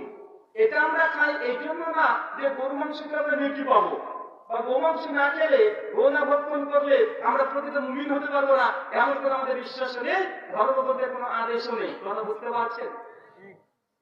অনেক রকম ভুল ধারণা আমাদের মুসলিম অমুসলিমের মধ্যে আছে। থাকার কারণ হচ্ছে এটা, আমরা ধর্ম নিয়ে আলোচনা করতে পছন্দ করি না। যখন আমরা ধর্ম নিয়ে একে অপরের ধর্ম নিয়ে আলোচনা করি, আগে থেকে বলবে যে তোমার মুখে দাঁড়িয়ে আছে, তুমি একজন মাওলানা, তুমি আমাদের ধর্ম নিয়ে কথা বলো কেন? বা বলে কি বলে না? কথা বলেন। মানে আমার মুখে দাঁড়িয়ে আছে এই জন্য হিন্দু শাস্ত্র বলতে পারবো না, পড়তে পারবো না, এমন একটা ভাব। ঠিক একই ভাবে অনেক মুসলিম আছে যারা হিন্দুদের হাতে যদি একটা কোরআন দেখে ও রেগে যায়, আমাদের কোরআন আল্লাহ তাআলা ওর হাতে কেন? আরে ওর হাতে দেওয়ার জন্য আল্লাহ পাঠিয়েছে, আপনার হাতে না। আল্লাহ সুবহানাহু ওয়া তাআলা প্রথম যখন কোরআনের ওহী অবতীর্ণ করেন সহিহ বুখারী 7 নম্বর হাদিস, আল্লাহর নবী অধিকাংশ কোরআন প্রচার করতে কার কাছে? মুসলিমের কাছে নাকি? সবই তো নন মুসলিম, ইহুদি খ্রিস্টানের কাছে। পবিত্র পরিসর আল ইমরান 3:63 আল্লাহ রাসূল শুধুমাত্র লিখে দিতেন রাজা হেরাক্লিয়াসের কাছে, রোমের রাজাকে, পারস্যের রাজাকে, সিরিয়ার রাজাকে, বিভিন্ন দেশের কিং যারা রাজা ছিলেন, বাদশা ছিলেন, তাদের কাছে আল্লাহ নবী পাঠিয়ে দিতেন। তো কোরআনটা কোন ভাষায় পাঠাতেন? আরবি ভাষাতেই তো নাকি ইংলিশে? অনেকে মনে করেন হিন্দু দাদা দিদিদেরকে আরবি করে পড়তে দেওয়া উচিত নয়, মনে করে বাংলা অনুবাদ দিতে হবে। এটা একটা ভুল ধারণা। তো ভাই বলুন তো, আমরা বুঝলাম যে বাঙালি হিন্দু দাদাদেরকে বাংলা কোরআন দেবো, আরবি দেবো না। তো সৌদি আরব দেশে হিন্দু খ্রিস্টান ইহুদি আছে, আরব দেশগুলোতে যেখানে আরবি ভাষাতেই মানুষ কথা বলে, সেখানে হিন্দু খ্রিস্টান ইহুদি আছে না নেই? কথা বলেন। তারাও তো আছে, তো তাদেরকে কোন ভাষায় কোরআন দিবেন? বাংলাতে দেবেন? বাংলা বুঝবে? আর তাদের মাতৃভাষা আরবি, তাকে দিলে তো আরবি দিতে হবে। এগুলো ভুল ধারণা, মুসলিমদেরও আছে, অনেক হিন্দু দাদাদেরও আছে। তাই আমাদেরকে বুঝতে হবে এই ভুল ধারণাগুলোকে, আমাদেরকে এগুলো পর্যালোচনা করতে হবে ধর্মগ্রন্থের আলোকে। আসেন একটা মন্ত্র পাঠ করি শ্রীমদ ভাগবত গীতা থেকে। ভগবান শ্রীকৃষ্ণ তিনি বলছেন, অধ্যায় নম্বর 16 শ্লোক নম্বর 23 এবং 24। ভগবান শ্রীকৃষ্ণ তিনি বলছেন, ইয়া শাস্ত্রবিধি মুসৃজ্য বর্ততে কাম করাতানা সুখম না সিদ্ধাম না বনোতি না পরম গতিম। ইয়া শাস্ত্রবিধি, হে অর্জুন, যারা শাস্ত্রকে ত্যাগ করে দিয়ে, শাস্ত্র মানে ধর্মগ্রন্থ, ধর্মীয় শাস্ত্রকে পরিত্যাগ করে দিয়ে যারা নিজ খেয়াল খুশি তারা যজ্ঞ পুজো অর্চনা করে, না সুখাং না সিদ্ধাং না বনাতি না পরম গতি, এই ব্যক্তি না সুখাং কোন সুখ পাবে না ইহকাল না পরকাল, পরম গতি তার কোন গতি হবে না, সে মোক্ষ লাভ করতে পারবে না। কোন ব্যক্তি ইয়া শাস্ত্র বিধি মুসৃজ্য বর্তরে কাম করাতা, যে ব্যক্তি ধর্মগ্রন্থকে ছেড়ে দিয়ে নিজের নাস নিজের খেয়াল খুশি অনুসরণ করবে। ধর্মগ্রন্থ বাদ আমার সোসাইটি কি বলছে, আমার সমাজ কি বলছে, এতদিন ধরে আমরা এই কর্মটি করে আসছি, যারা এই দিকে তারা চলাচল করবে কখনোই তারা মোক্ষ লাভ স্বর্গে দিতে পারবে না। কথা আমার না ভগবান শ্রীকৃষ্ণের? এটা শ্রীকৃষ্ণের বচন। তিনি শিক্ষা দিয়েছেন, তিনি আদেশ করেছেন ধর্ম যদি পালন করতে হয় ধর্মগ্রন্থের আলোকেই করতে হবে। মানুষের কোন কথাকে ধর্ম মনে করে করা যাবে না, ধর্মগ্রন্থের আলোকে ধর্ম পালন করতে হবে। ঠিক একই কথা বলেছে আমাদের প্রিয় নবী মুহাম্মদ আরবি সাল্লাল্লাহু আলাইহি ওয়াসাল্লাম। তিনি বলছেন, সহিহ বুখারী হাদিস নম্বর 2697, সহিহ মুসলিম হাদিস নম্বর 1718, সুনান ইবনে মাজাহ হাদিস নম্বর 14, সুনান আবু দাউদ হাদিস নম্বর 4606, মিশকাত হাদিস নম্বর 140। আল্লাহর নবী তিনি বলছেন, মান আমিলা আমালান লাইসা আলাইহি আমরুনা ফাহুয়া রাদ্দুন। কোন ব্যক্তি এমন কোন আমল করলো যে আমলের ব্যাপারে আমি নবী মুহাম্মদ সাল্লাল্লাহু আলাইহি ওয়াসাল্লাম বলি নাই, করি নাই, অনুমোদন দিই নাই, ফাহুয়া রাদ, সেটা বাতিল, মারদুদ। ভাই একই কথা বলেছে কি বলে নাই? অপরদিকে ভগবান শ্রীকৃষ্ণ যে কথা বলছেন যে ধর্মগ্রন্থ বাদ দিয়ে নিজের ইচ্ছে মতো উপাসনা করলে ঈশ্বর গ্রহণ করবে না, সেটা কি স্বর্গে দিতে পারবে না। আমাদের নবী একই কথা বলছে, ধর্ম পালন করতে হলেই দেখতে হবে আমাদের নবী বলেছেন কিনা, করেছেন কিনা, অনুমোদন দিয়েছেন কিনা। যদি বলে থাকেন, করে থাকেন, অনুমোদন দিয়ে থাকেন, তবেই করতে পারবেন, নচেত করতে পারবেন না। আল্লাহ সুবহানাহু ওয়া তাআলা এই ব্যাপারে বলছেন পবিত্র কোরআন সূরা হাসর 59 আয়াত নাম্বার 7, মা আতাকুম রাসূলু ফাখুযুহু ওয়া মা নাহাকুম আনহু ফান্তাহু। আমার নবী তোমাদেরকে যা যা দিয়েছে সেগুলো তোমরা গ্রহণ করে নাও, আর তিনি যেগুলো দেয় নাই, যেগুলো মানা করেছে, নিষেধ করেছে, বারণ করেছে, সেগুলোকে বর্জন করে দাও। ভাই কথা বলে ভালো কি ভালো না? কথা বলে আমি হিন্দু এবং মুসলিম দুটোকে যেন আমরা আমাদের ধর্মটাকে বুঝতে পারি, এই জন্য আমি আলোচনা শুধুমাত্র করছি। আমার কথা থেকে অনুভূতিতে আঘাত নিয়ে না, আমি বোঝার চেষ্টা করছি একটাই কথা, ধর্ম পালন করতে হলে ধর্মগ্রন্থ দিয়ে পালন করতে হবে। মানুষের মতামতের 5 পয়সা মূল্য নেই। সে যত বড় একজন আল্লাহর ওলি হোক না কেন, একজন আল্লামা হোক না কেন, যত বড় একজন প্রভু হোক না কেন, যত বড় একজন স্বামীজি হোক না কেন, যত বড় ঠাকুর পণ্ডিত মহাত্মা মহাপুরুষ হোক না কেন, তাদের 5 পয়সা কথা দাম হতে পারে না যে ধর্মগ্রন্থের বিরুদ্ধে যায়। তারা কি আর এতটুকু যদি আমরা একমত হতে পারি, আমাদের মধ্যে অনেক সমস্যার সমাধান হবে। আসেন একজন অমুসলিমকে জিজ্ঞাসা করেন হিন্দু দাদা দিদি ভাইদেরকে, ভাই আপনি কয়টা ঈশ্বর ঘোষণা করেন? উনি আপনাকে কেউ বলে 1 জন, কেউ বলে 33 জন, কেউ বলে 33 কোটি। ভাই বললে কি বলবেন? কথা বলেন। হিন্দু ইসলামে একটা বিশ্বাস আছে, বিশেষ করে আমাদের ওখানে বলা হয় যে ইদার দেখো উদার দেখো ঈশ্বর ব্রত করো, যা কাহাবি দেখো কি ওপর খোদাকে পাও। মানে ঈশ্বর এখানে আছে ওখানে আছে এটা চিন্তা করার দরকার নেই। তুমি যেখানে লক্ষ্য করবে ওর মধ্যে ঈশ্বর আছে। তুমি গাছের দিকে ভালো করে তাকিয়ে দেখো, গাছের মধ্যে ঈশ্বর আছে। সূর্যকে ভালো করে তাকিয়ে দেখো, সূর্যের মধ্যে ঈশ্বর আছে। এটা হিন্দু ইসলাম এটা থিওলজি, তাদের বিশ্বাস। তারা মনে করে যেখানে ঈশ্বরকে দেখতে চাইবে ওখানে তুমি ঈশ্বরকে পেয়ে যাবে। এই জন্য তারা গোটা সৃষ্টি জগতের উপাসনা করে কি করে না? কথা বলেন। তারা সৃষ্টিকেও তারা মনে করে স্রষ্টা হিসাবে, স্রষ্টা হিসেবে ভক্তি করে, তারা স্রষ্টা হিসেবে ভক্তি করে, তারা ঈশ্বর হিসেবে বিশ্বাস করে, তার আরাধনা উপাসনা করে কি করে না? করে। এটা হিন্দুইজম একটা বিশ্বাস। আমরা মুসলিমরা মনে করি আল্লাহ সুবহানাহু ওয়া তাআলা এক, লা শারীক, তার কোনো শরীক নেই, কোনো অংশীদার নেই।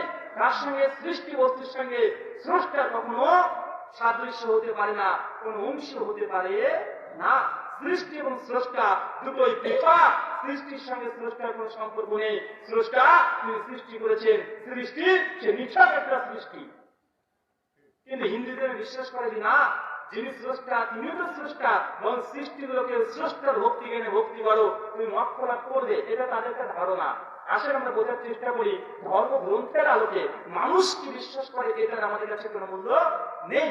একজন হিন্দু দাদাকে জিজ্ঞাসা করে, তারা বলে 33 কোটি দেব দেবতাদের বিশ্বাস করি আমরা, এবং এই জন্য ভক্তি শ্রদ্ধাও করি। অথচ তাদের ধর্মগ্রন্থ শ্রীমদ ভাগবত গীতা অধ্যায় নম্বর 7 শ্লোক নম্বর 17 সেখানে বলছে একই ভক্তির বিশিষ্যতে শুধুমাত্র এক ঈশ্বরের উপাসনা করো, একজনেরই বন্দনা করো, যে একজন ঈশ্বরের উপাসনা ভক্তি শ্রদ্ধা করে, এই হচ্ছে বুদ্ধিমান।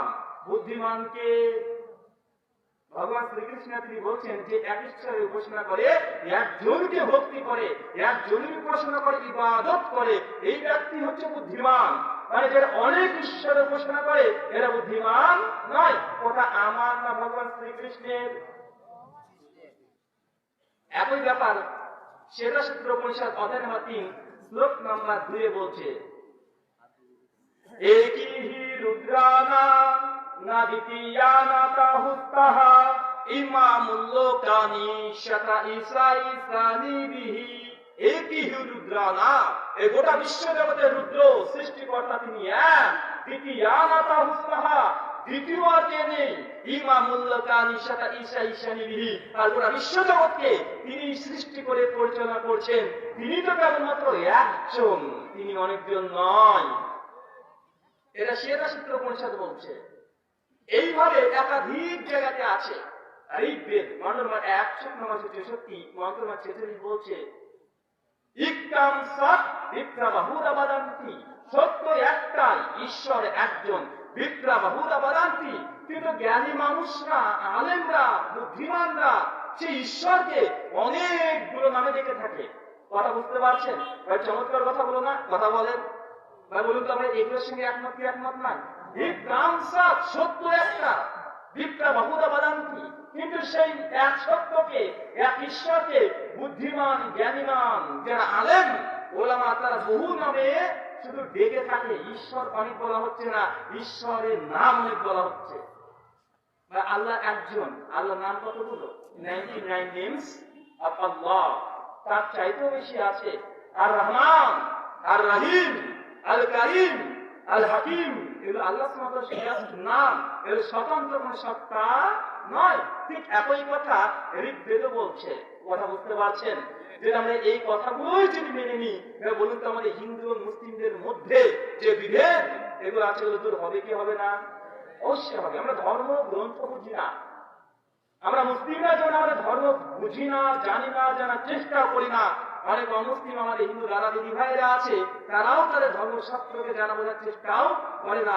শুধুমাত্র হয়ে চলেছে, তাই আমরা হয়ে আসছি। কথা বুঝতে পারছেন? আসেন আমরা বোঝার চেষ্টা করি আমাদের পবিত্র কোরআন আল্লাহ সুবহানাহু ব্যাপারে কি বলছেন। পবিত্র কোরআন পড়বেন, সূরা বাকারা সূরা নম্বর 2 আয়াত নম্বর 163। আল্লাহ বলছেন, ওয়া ইলাহুকুম ইলাহু ওয়াহিদুন, তিনি আল্লাহ যিনি অসীম করুণাময়, পরম দয়ালু, তিনি কেবলমাত্র একজন। কয়জন? একজন। পবিত্র কোরআন সূরা বাকারা সূরা নম্বর 2 আয়াত নম্বর 155 আয়াতুল কুরসি, আল্লাহু লা ইলাহা ইল্লা হুয়াল হাইয়ুল কাইয়্যুম, তিনি সে আল্লাহ এক এবং অদ্বিতীয়, তিনি এক এবং অদ্বিতীয়। ওয়াল হাইয়ুল কাইয়্যুম, তিনি চিরঞ্জীব এবং চিরস্থায়ী। মানে আল্লাহ সুবহানাহু ওয়া তাআলা তিনি এক এবং অদ্বিতীয়। পবিত্র কোরআন সূরা ইখলাস সূরা নম্বর 12 আয়াত নম্বর 1, কুল হুয়াল্লাহু আহাদ, বলো আল্লাহ এক এবং অদ্বিতীয়। আল্লাহ সুবহানাহু ওয়া তাআলার কোন তাসলিস, কোন শরীক নেই, আল্লাহ এক। পবিত্র কোরআন সূরা নিসা সূরা নম্বর 4 আয়াত নম্বর 71 আল্লাহ বলছে, ওয়ালা তাকুলু সালাসা, বলো আল্লাহ তিনি তিনজন নয়। যেমন খ্রিস্টানরা মনে করে পিতা, পুত্র, পবিত্র আত্মা তিনজন মিলে এক ঈশ্বর। আল্লাহ বলছেন, ওয়ালা তাকুলু সালাসা, তোমরা আমি আল্লাহকে তিন বলিও না। যেন হিন্দু দাদারাও মনে করে ব্রহ্মা, বিষ্ণু, মহেশ্বর তিনজন মিলে এক। আল্লাহ নিষেধ করছেন, না, আমি তিনজন নয়, আমি বরং একজন। মানে পবিত্র কোরআনের মেসেজ, পৃথিবীর অন্য ধর্ম গ্রন্থের মেসেজ, যে ঈশ্বর সত্তা, যিনি আমাদের রব, প্রতিপালক, যিনি গোটা বিশ্ব জগৎকে সৃষ্টি করেছেন, তিনি কয়জন? কথা বলেন, একজন। আমরা যদি প্রত্যেক হিন্দু এবং মুসলিমরা এক ঈশ্বরকে বিশ্বাস করি, হয় এর জন্য আমাদের ভ্রাতৃত্ববোধ বাড়বে না কমবে? অবশ্যই বাড়বে। আমরা এটাই চাই, আমরা এই মেসেজ এটাই মানুষকে প্রচার করতে চাই।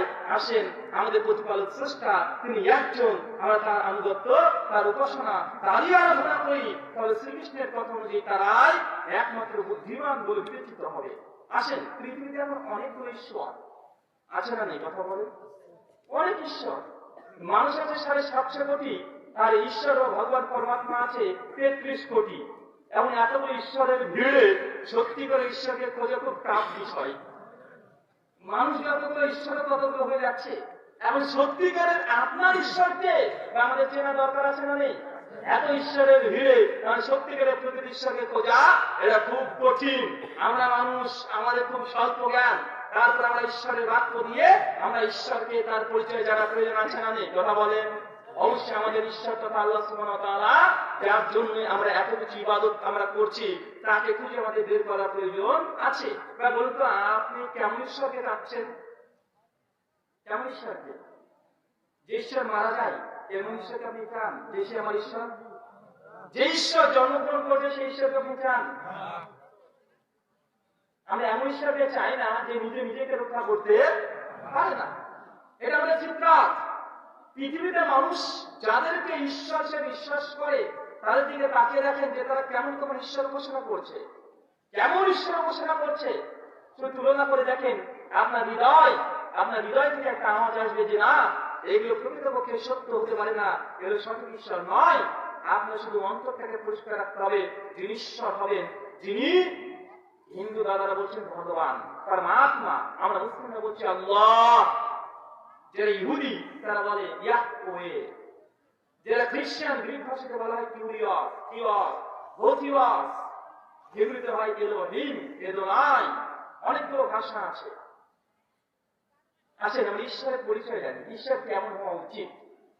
প্রথম পয়েন্ট হচ্ছে এটা, যিনি ঈশ্বর হবেন তিনি কখনো জন্মগ্রহণ করতে পারেন না। যিনি জন্মগ্রহণ করেন এই পৃথিবীতে তিনি ঈশ্বর হতে পারেন না। এটা সম্ভব নয় যে ঈশ্বর জন্মগ্রহণ করবেন। ধরেন আপনি একজন স্কুল টিচার আর আমি হচ্ছে ছাত্র, আমি 2 দিন স্কুল যাইনি। আপনি তারপরে আমাকে জিজ্ঞেস করেছেন, টিচার তুমি 2 দিন স্কুলে কেন আসনি? আমি তখন বলছি যে স্যার, আমাদের বাড়িতে একটা ভগবান জন্মিয়েছে, এই জন্য আমি আসি না। ভাই কথাটা একটা হাস্যকর না? ভগবান জন্মিয়েছে, ঈশ্বর জন্মিয়েছে, এটা একটা হাস্যকর বিষয় না? অবশ্যই হাস্যকর বিষয়। কেন ভগবান যিনি হবেন, পরমাত্মা হবেন, ঈশ্বর হবেন, তিনি কখনো জন্মাতে পারেন না। আল্লাহ সুবহানাহু ওয়া তাআলা এই ব্যাপারে পবিত্র কোরআনে একাধিক আয়াত আল্লাহ বলছেন। সূরা ইখলাস সূরা নম্বর 12 আয়াত 3, লাম ইয়ালিদ ওয়া লাম ইউলাদ, তিনি আল্লাহ, তিনি কখনোই জন্মগ্রহণ করেন না, কাউকে জন্ম দেন না। আল্লাহ সুবহানাহু ওয়া তাআলা কাউকে কখনোই তিনি জন্মগ্রহণ করবেন না। সত্যিকারের স্রষ্টা যিনি হবেন, পরমাত্মা ঈশ্বর যিনি হবেন, তিনি জন্মগ্রহণ করতে পারেন না। ঠিক এই কথাটি ভগবদ গীতাতে আছে। শ্রীমদ্ ভগবদ গীতা অধ্যায় নম্বর 10 শ্লোক নম্বর 3। আপনাদের একটু বোঝার জন্য বলি, আমি যে রেফারেন্স বা কোটেশন কোট করছি, একটা রেফারেন্স যদি ভুল বা মিথ্যা পান আমাকে 1 মিনিটে বলতে পারে। আমার আলোচনার শেষে একটা উন্মুক্ত প্রশ্নোত্তর পর্ব থাকবে, যেখানে মুসলিমরা অমুসলিমরা অগ্রাধিকার পাবে, তারা আগে আমাকে প্রশ্ন করতে পারেন। আর আমার এটা নিয়ম, আমার আলোচনার শেষে আমি এমনি প্রশ্নোত্তর রেখে দিই, কারণ আমি যে কথাগুলো বলছি আমি ভুল বলতে পারি কি পারি না? কথা বলেন। এটা ভুল বলতে পারি, তাহলে মিথ্যা কথা বলতে পারি কি পারি না? পারি। আমি কথা যেগুলো বলছি এই তথ্য প্রমাণ আপনি খাতাতে লিখে রাখুন, নোট করুন, ভিডিও রেকর্ড হচ্ছে, পরবর্তীতে শুনবেন। যদি একটা রেফারেন্স কোনো জায়গায় ভুল পান, তাহলে আমি পরবর্তী সময় জেনে যাব, আপনি ধর্মীয় শাস্ত্র নিয়ে আমার কাছে উপস্থিত হয়ে যাবেন যে মৌলভী সাহেব, এখানে আপনার ভিডিও, আপনি মিথ্যা কথা বলে আমাদের হিন্দু ধর্মের বিরুদ্ধে নোংরামি করছেন। আপনার এই অভিযোগ, এই দাবি আপনার কাছে আমার, আর যদি আমার কথা আপনার শাস্ত্রের সঙ্গে মিলে যায়, আপনি গ্রহণ করতে বাধ্য, আপনার গ্রহণ করা উচিত। কথা বুঝতে পারছেন? আমি যদি এমন কোন কথা বলি যেটা শাস্ত্রে নেই, তাহলে আপনার মানার প্রয়োজন নেই। আর যদি এমন কোন কথা বলি যেটা শাস্ত্রের আলোকে হচ্ছে, কোরআন হাদিস এবং হিন্দু শাস্ত্রের আলোকে হচ্ছে, কোরআন হাদিস হলে মুসলিমরা মানতে বাধ্য, আর হিন্দু শাস্ত্র হলে আমার হিন্দু দিদি ভাই দাদা ভাই যারা আছে তাদের জন্য মানাতে বাধ্য কি বাধ্য নেই? কথা বলেন। শুধু আমি মুসলিম, আমার মুখ দিয়ে বের হচ্ছে, এই জন্য আপনার শাস্ত্রের বচনগুলোকে, শ্লোক মন্ত্রগুলোকে অস্বীকার করা এটা উচিত হবে? বুদ্ধিমানের কাজ হবে? জি না, এটা কখনোই উচিত হবে না। আমরা বলেছি শ্রীমদ্ ভগবদ গীতা অধ্যায় নম্বর 10 শ্লোক নম্বর 3 ঠিক একই মেসেজ দিচ্ছে। শ্লোকটি কি বলছে দেখেন, ইয়ামাম আজাম মনাদিম চ বিত্তলোক মহেশ্বরম আসাম্মৌরাসমের দিশু সর্বপাপেহি প্রমুচ্ছাতে। ইয়ামাম আজাম অনাদিম, কি ভাবছেন যে কি ব্যাপার? ভারতে কাকে ধরলাম? ঠাকুর না বলবি? দুটো কাজ একসঙ্গে করে দিতে পারবো, সমস্যা নেই। যদি মসজিদের দায়িত্ব দিয়ে দেন, জুমা পড়ে দিয়ে চলে আসতে পারবো, আবার যদি মন্দিরের দায়িত্ব দিয়ে দেন, ওটা বন্ধ থাকবে না। চাইলে ওটা করে দিতে পারো। শ্লোক বলছে ইয়ামাম আজাম আনাদিম, যে ব্যক্তি বিশ্বাস করে স্বয়ং স্রষ্টা, আজাম যিনি জন্মগ্রহণ করেন না, আজাম মানে জন্মরহিত, যার কোনো জন্ম নেই, যার কোনো সূচনা নেই, যার কোনো শুরু নেই, যার কোনো বিগিনিং নেই, সর্বপাপে হি প্রমোচ্ছাতে, এই ব্যক্তি সমস্ত পাপ থেকে পরিত্রাণ পাবে। কোন ব্যক্তি? যে ব্যক্তি বিশ্বাস করে ঈশ্বরের কোনো জন্ম হয় না, এই ব্যক্তি সমস্ত পাপ থেকে মুক্তি পাবে। কথাকার আমার না ভগবান শ্রীকৃষ্ণের কথা, ভগবান শ্রীকৃষ্ণের, তিনি এই কথা বলেছেন, তার শিক্ষা এটা, তিনি অর্জুনকে শিক্ষাটা দিয়েছে। তোমরা বলতো আমরা এই বিশ্বাসী বিশ্বাসী নয়, আমরা যেটাতে বিশ্বাস করি তাহলে হিন্দু শাস্ত্রের আলোকে আমরা পরিত্রাণ সালভেশন না যা তাহলে জান্নাত আমরা যেতে পারবো নিশ্চিত। শ্রীকৃষ্ণ এটাই বলে গেছেন। 2 নম্বর পয়েন্ট, যিনি ঈশ্বর হবেন তিনি কখনো মৃত্যুবরণ করতে পারেন না। ঈশ্বর কখনো মৃত্যুবরণ করতে পারে? কথা বলেন। ধরুন ওই ছাত্র, আমারও গিয়েছি স্কুলে টিচারের কাছে, আমি গেছি শিক্ষক বলে, গিয়ে 2 দিন আসিসনি কেন? আজ স্যার আমি খুব কষ্টে ছিলাম। তো কেন ছিলি? আমাদের এলাকাতে যে ঈশ্বরটা জন্মেছিল না, মারা গেছে। বলতে হাস্যকর মনে হবে না? ঈশ্বর যদি মারা যায়, ঈশ্বর কোনো মরতে পারেন না। আল্লাহ সুবহানাহু ওয়া তাআলা তিনি পবিত্র কোরআনে একাধিক আয়াতে বলে দিয়েছেন আল্লাহ সুবহানাহু ওয়া তাআলা হুয়াল হাইয়ুল কাইয়্যুম, তিনি চিরঞ্জীব এবং চিরস্থায়ী, তার কখনো মৃত্যু হয় না। সূরা বাকারা আয়াত নম্বর 55, সূরা রহমান সূরা নম্বর 55 আয়াত নাম্বার 25, 26, 27 আল্লাহ সুবহানাহু ওয়া তাআলা বলেন কুল্লু মান আলাইহি ফান ওয়া ইয়াবকা ওয়াজহু রাব্বিকা যুল জালালি ওয়াল ইকরাম, এই সমস্ত সৃষ্টি জগৎ ধ্বংস হয়ে যাবে, শুধুমাত্র আল্লাহ সুবহানাহু ওয়া তাআলা অর্জুন তার সত্তা রাখিত। তার মানে আপনাকে বুঝতে হবে আল্লাহ সুবহানাহু ওয়া তাআলা মৃত্যুবরণ করতে পারে না। এখন আপনি যে ঈশ্বরের উপাসনা করছেন, একটু পরীক্ষা করে দেখেন তো আপনার ঈশ্বরকে আসলে কখন জন্মগ্রহণ করেছে? যদি জন্মগ্রহণ করে সেই ঈশ্বর নয়। যে মৃত্যুবরণ করেছে সেই ঈশ্বর হতে পারে না। এটা কার কথা? কোরআনও বলছে, হিন্দু শাস্ত্র বলছে, আমার নিজের কোনো কথা নয়। তাই আমি প্রথমে বলেছি ধর্ম পালন করতে হলে ধর্মগ্রন্থের আলোকে করতে হবে। আপনি পরীক্ষা করে দেখেন। আমি এখন পরীক্ষা করতে চাচ্ছি না যে আপনি যাকে ভগবান বিশ্বাস করেন, আপনার সৃষ্টিকর্তা বিশ্বাস করেন, শুধু আপনি শাস্ত্রার্থ বুঝে নেন আপনার ঈশ্বর তিনি কি কখনো জন্মগ্রহণ করেছেন? যদি জন্মগ্রহণ করেন সেই ঈশ্বর না, যদি মৃত্যুবরণ করে সেই ঈশ্বর না। সেটা সূত্র পরিষদ অধ্যায় নম্বর 6 শ্লোক নম্বর 9 ব্রহ্মাজি তিনি বলছেন, এবার তিনি বলছেন নাচষ্টে কষ্টিত প্রতিরাস্তি লোকো নাচিসিদাস্করণম কারণাপাদিকো নাচষ্টে কষ্টিত জনিতনা দিদিপা। যিনি ঈশ্বর হবেন তিনি কখনো কাউকে জন্ম দেন না এবং তিনিও কখনো মৃত্যুবরণ করেন না। নাচষ্টে কষ্টিত প্রতিরাস্তি লোকো নাচিসিদালিঙ্গাম সাকারণম কারণাপাদিকো নাচষ্টে কষ্টিত জনিতনা দিদিপা। যিনি ঈশ্বর হবেন কখনো জন্মগ্রহণ করেন না, কখনো মৃত্যুবরণ তিনি করবেন না। বলতে এই দুটো বৈশিষ্ট্যের সঙ্গে আমরা যদি একমত হই, দুটো সত্যি ঈশ্বরকে আমরা বের করতে পারবো কি পারবো না? এখন আপনি দেখেন, আপনি কৃষ্ণ ভক্ত, আমার কোনো আপত্তি নেই। আপনি দেখেন ভগবান শ্রীকৃষ্ণ তিনি জন্মগ্রহণ করেছে কি করেনি, তার ইতিহাস করে দেখেন। বিশেষ করে হরিবংশ প্রাণ, শ্রীমৎ ভাগবত মহাপ্রাণ, ব্রহ্মা বৈবত্র প্রাণ, কৃষ্ণের জন্মের উপরে, জন্মকালের উপরে 3টে প্রাণ শাস্ত্র পাওয়া যায়। সবগুলোতে পাওয়া যায় যে শ্রীকৃষ্ণ তিনি জন্মগ্রহণ করেছিলেন জেলখানাতে, কংস তার মামা জেলখানাতে জন্মগ্রহণ করেছিল, তার মৃত্যু হয়েছে, এটাও পাওয়া যায়। এমন আপনি কৃষ্ণ ভক্ত হতে পারেন, কিন্তু ধর্মগ্রন্থ বলছেন যে তিনি ধর্মগ্রন্থের আলোকে তিনি স্রষ্টা নন, কারণ তিনি জন্মগ্রহণ করেছেন, তিনি মৃত্যুবরণ করেছেন। স্রষ্টা কখনো মৃত্যুবরণ করতে পারেন না। আপনি রামচন্দ্রের উপাসনা করেন, রামকে আপনি মনে করেন যে তিনি ঈশ্বর, তিনি ভগবান, অথচ আপনি যদি রামায়ণ করেন বালাকান্ড 67 নম্বর অধ্যায় 1 থেকে 4 নম্বর শ্লোক, যেটাকে বলে সুপ্রভাত মন্ত্র। কি বলা হয়? সুপ্রভাত মন্ত্র, যেটা সকালবেলা উঠে রামচন্দ্র পড়তেন। এবং আমাদের সাউথ ইন্ডিয়াতে এটা কন্টিনিউয়াসলি হিন্দু দাদারা পড়ে থাকে। সুপ্রভাত মন্ত্র হচ্ছে কৌশল্যা শুক্র জারমা পূর্বিয়া সন্ধ্যা প্রবাদতে উৎকৃষ্টা নরসাধুলা কর্তব্য দৈবমানিকা উৎকৃষ্টা উৎকৃষ্টা উৎকৃষ্ট। রামচন্দ্র প্রতিদিন সকালবেলা উঠে বলতেন কাউসাল্লাহ শুক্রা জারামা পূর্বিয়া সন্ধিয়া প্রভাতাতে। তার গুরু পরশুরাম এসে বলছে, হে রাম, সকাল হয়ে গেছে, প্রভাত হয়েছে, কাউসাল্লাহ শুক্রা জারামা পূর্বিয়া সন্ধিয়া প্রভাতাতে। সকাল হয়ে গেছে, প্রভাত হয়ে গেছে, তুমি এখন উঠো। ওঠার পরে তুমি পুজো অর্চনা করো, ঈশ্বর উপাসনা করো। শুক্রা জারামা পূর্বিয়া সন্ধিয়া প্রভাতাতে উৎকৃষ্টা নারা শারদোলা কর্তব্য দায়িত্ব মানিকাম। তোমার কর্তব্য ওই স্রষ্টার উপাসনা করা। এই রামচন্দ্র তিনি যদি ঈশ্বর হবেন, তিনি আবার কোন ঈশ্বরকে উপাসনা করার কথা বলছেন? প্রশ্ন আসে কি আসে না? তিনি একজন ঈশ্বর উপাসনা করতেন। যে রামায়ণ সিরিয়াল দেখেছে এবং রামায়ণ পড়েছেন, মহাভারত পড়েছেন, তারা দেখবেন রামচন্দ্র যখন যুদ্ধ করতেন ঠিক সেই সময়তে তিনি তীরটাকে নিতেন, তারপরে কপালে রাখতেন, তারপরে প্রার্থনা করতেন, তারপরে তীরটাকে তিনি ধনুক থেকে বের করতেন। তো তিনি যদি ঈশ্বর হবেন, তিনি কার কাছে প্রার্থনা করছেন? কথা বুঝতে পারছেন? এই জন্য আমরা বলি রামচন্দ্র তিনি যে ঈশ্বরের কাছে প্রার্থনা করতেন, আপনি সে রামের কাছে চান, সেই রাম নয় যে রাম প্রার্থনা করে।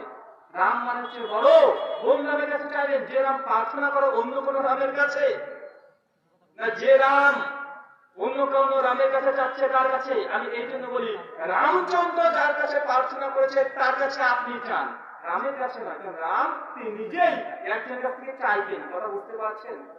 আমরা সেই মহান সত্তা আলোচনা চাই, কারণ তিনি কারো মুখাপেক্ষী নন। মনে রেখে যদি ঈশ্বর হবেন, 3 নম্বর বৈশিষ্ট্য, তাকে কখনো চোখে দেখা যাবে না। 3 নম্বর বৈশিষ্ট্য কি বললাম? কি বললাম ভাই, কথা বলেন? যিনি ঈশ্বর হবেন তাকে চোখে দেখা যায় না। কেউ যদি একজন মানুষ এসে হেঁটে হেঁটে এসে বলছে যে আমি ঈশ্বর, তুমি ঈশ্বর? হ্যাঁ ঈশ্বর। আরে তুমি ঈশ্বর? হ্যাঁ ঈশ্বর দাবি করছে।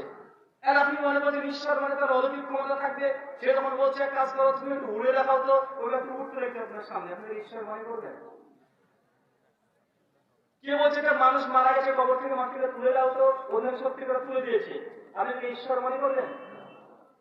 জি না। কেউ অলৌকিক কোন মিরাকেল কোন সাইন যদি কেউ করে ঘটিয়ে দেয়, এটা ঈশ্বরের প্রমাণ নয়। জাদু মন্ত্রের সাথে কর্মগুলো করা যায় কি যায় না? যায়। তাই কোন মানুষ যদি দুনিয়াতে এসে যদি বলে আমি ঈশ্বর, তাই এটাকে আমরা বিশ্বাস করা যাবে না, কারণ ঈশ্বরকে চোখে দেখা যায় না। আল্লাহ বলছেন পবিত্র কোরআন সূরা আনাম সূরা 6 আয়াত নাম্বার 103, আল্লাহ বলছেন লা তুদরিকুল আবসার, এই চোখ দ্বারা আমি আল্লাহকে কখনো কোন সময় কেউ দেখতে পাই না, পাবেও না। আল্লাহকে দেখা যায় না। একজন নবী ছিলেন, নাম নবী মূসা আলাইহিস সালাম, খুব মেজাজ। তিনি আল্লাহকে দেখার জন্য মন স্থির করেছিলেন। আল্লাহকে বলছেন যে আল্লাহ আমি তোমাকে দেখতে চাই। যখন বারবার এই কথা বলতে শুরু করেছে, মূসা আলাইহিস সালামকে আল্লাহ বলছেন মূসা লান তারানি, তুমি কখনোই আমাকে দেখতে পাবে না। সূরা আরাফ সূরা 7 আয়াত 43। ভাই মাঝখান থেকে উঠছে কেন ভাই? আচ্ছা ভাই এই আরেকটু বসেন ভাই, মানে একজন উঠলে ওর সঙ্গে আরো 5 জন উঠবে। কি বিড়ি খেতে যাচ্ছেন নাকি ভাই? বিড়ি খাবেন তো বিড়ি খেতে চলে যাচ্ছেন, খেয়ে দিয়ে আবার আসেন। অনেকে বলছে যে একবার তো হয়ে গেল, কতক্ষণ বিড়িটা টানিয়ে ঠান্ডা হলে একটু খেয়ে আসি। তো যারা বিড়ি খাবে খেয়ে দেওয়ার চলে আসেন, অন্তত আসেন, এইভাবে মস্তিষ্কটাকে ভাঙবেন না। তো মূলত মনে রাখবেন যে ঈশ্বর হবেন, তাকে এই চোখ দ্বারা দেখা সম্ভব নয়। আল্লাহ সুবহানাহু ওয়া তাআলা নবী মূসা আলাইহিস সালামকে তিনি চক্ষু দ্বারা কাউকে দর্শন করাননি। ঠিক একই কথা হিন্দু শাস্ত্রেও আছে। কোথায় আছে? কেন উপনিষদ অধ্যায় নম্বর 1 মন্ত্র নম্বর 5 এবং 6। এখানে ভগবান ব্রহ্মা তিনি বলছেন নামানস্তে নামানুতে উনামহুরমাতাং তাদেব ব্রহ্মাত্মাম বিদ্দিনে রাং এদিতামুপাসতে এনা চক্ষত পশ্যতি এনা চক্ষত সুপশ্যতি তাদেব ব্রহ্মাত্মাম বিদ্দিনে রাং এদিতামুপাসতে। যে ব্যক্তি বলে মহান সত্তা ঈশ্বরকে আমি চোখ দ্বারা দর্শন করেছি, সে প্রতিপক্ষ ঈশ্বরকে চোখ দ্বারা দর্শন করে নাই। কথা বুঝতে পারছেন? যিনি ঈশ্বর হবে তাকে চোখ দ্বারা দর্শন করা সম্ভব নয়। একটা ছোট্ট ভুল ধারণা খণ্ডন করি, তো রাগ করবেন না। শুধুমাত্র অমুসলিমদের উপরে বলছি, তারা ভুলের মধ্যে আছেন, আপনি খুব মন থেকে শান্ত হয়ে শুনছেন। মুসলিমদের আল্লাহকে নিয়ে সমস্যা আছে না নাই?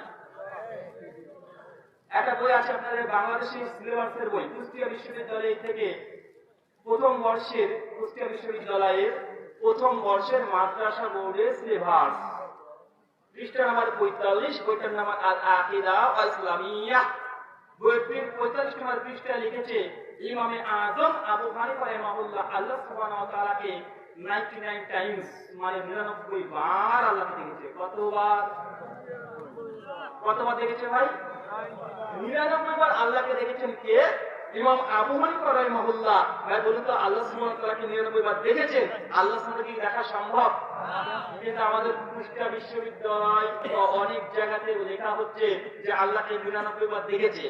যারা শাফি মাযহাব মানে তারা তো কম না, তারা কি বলছেন জানেন? বলে তোমাদের ইমাম আবু হানিফা তো আল্লাহকে 99 বার দেখেছে, আরে আমাদের ইমাম শাফি উনি আল্লাহকে 100 বার দেখেছে। সেঞ্চুরি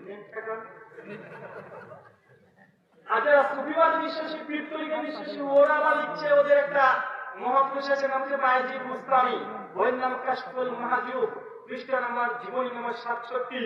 ওইখানে আমার বাইজিদ বুস্তামি জীবনীতে লিখছে যে বাইজিদ বুস্তামি একবার না দুইবার না আল্লাহকে 1000 বার দেখেছে।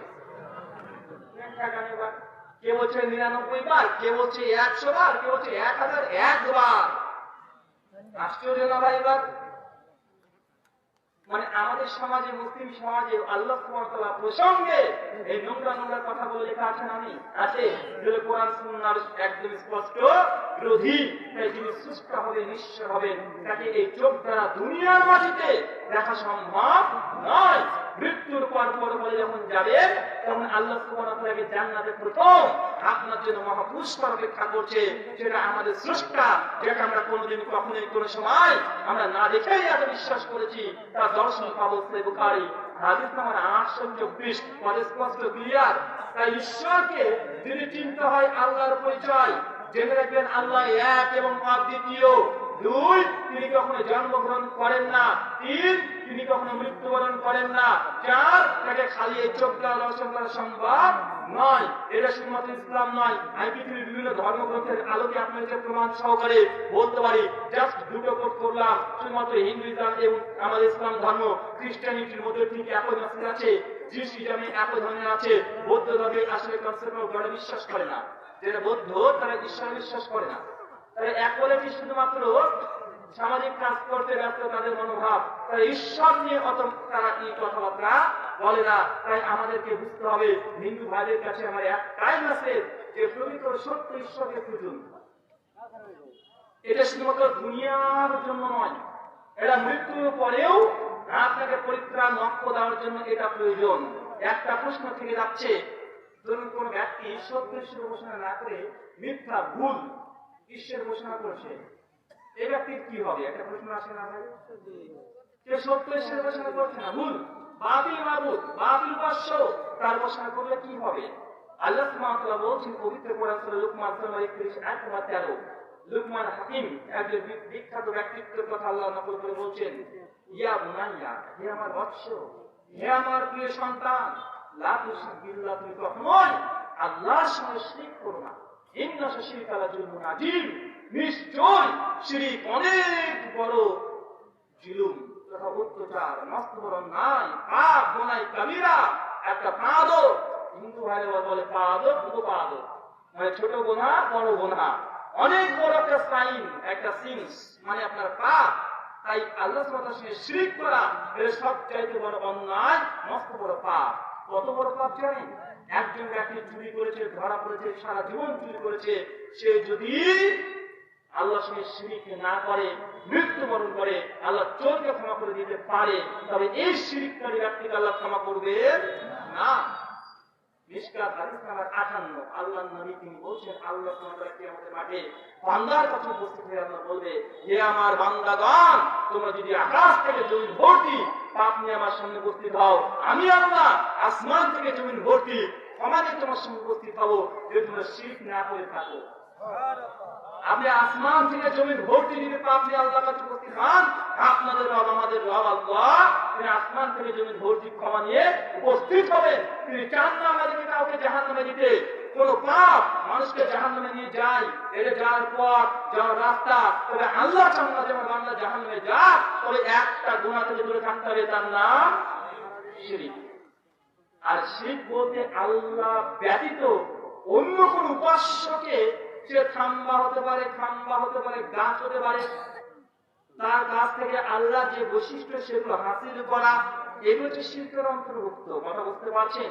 শুধু দুর্গাপুজোর সামনে গিয়ে তাকে ঈশ্বর বা দেবী বা ভগবান পরমাত্মা জ্ঞানে উপাসনা করাটা শিরক নয়। মুসলিম সমাজে অনেকগুলো শিরক আছে, আছে না নেই?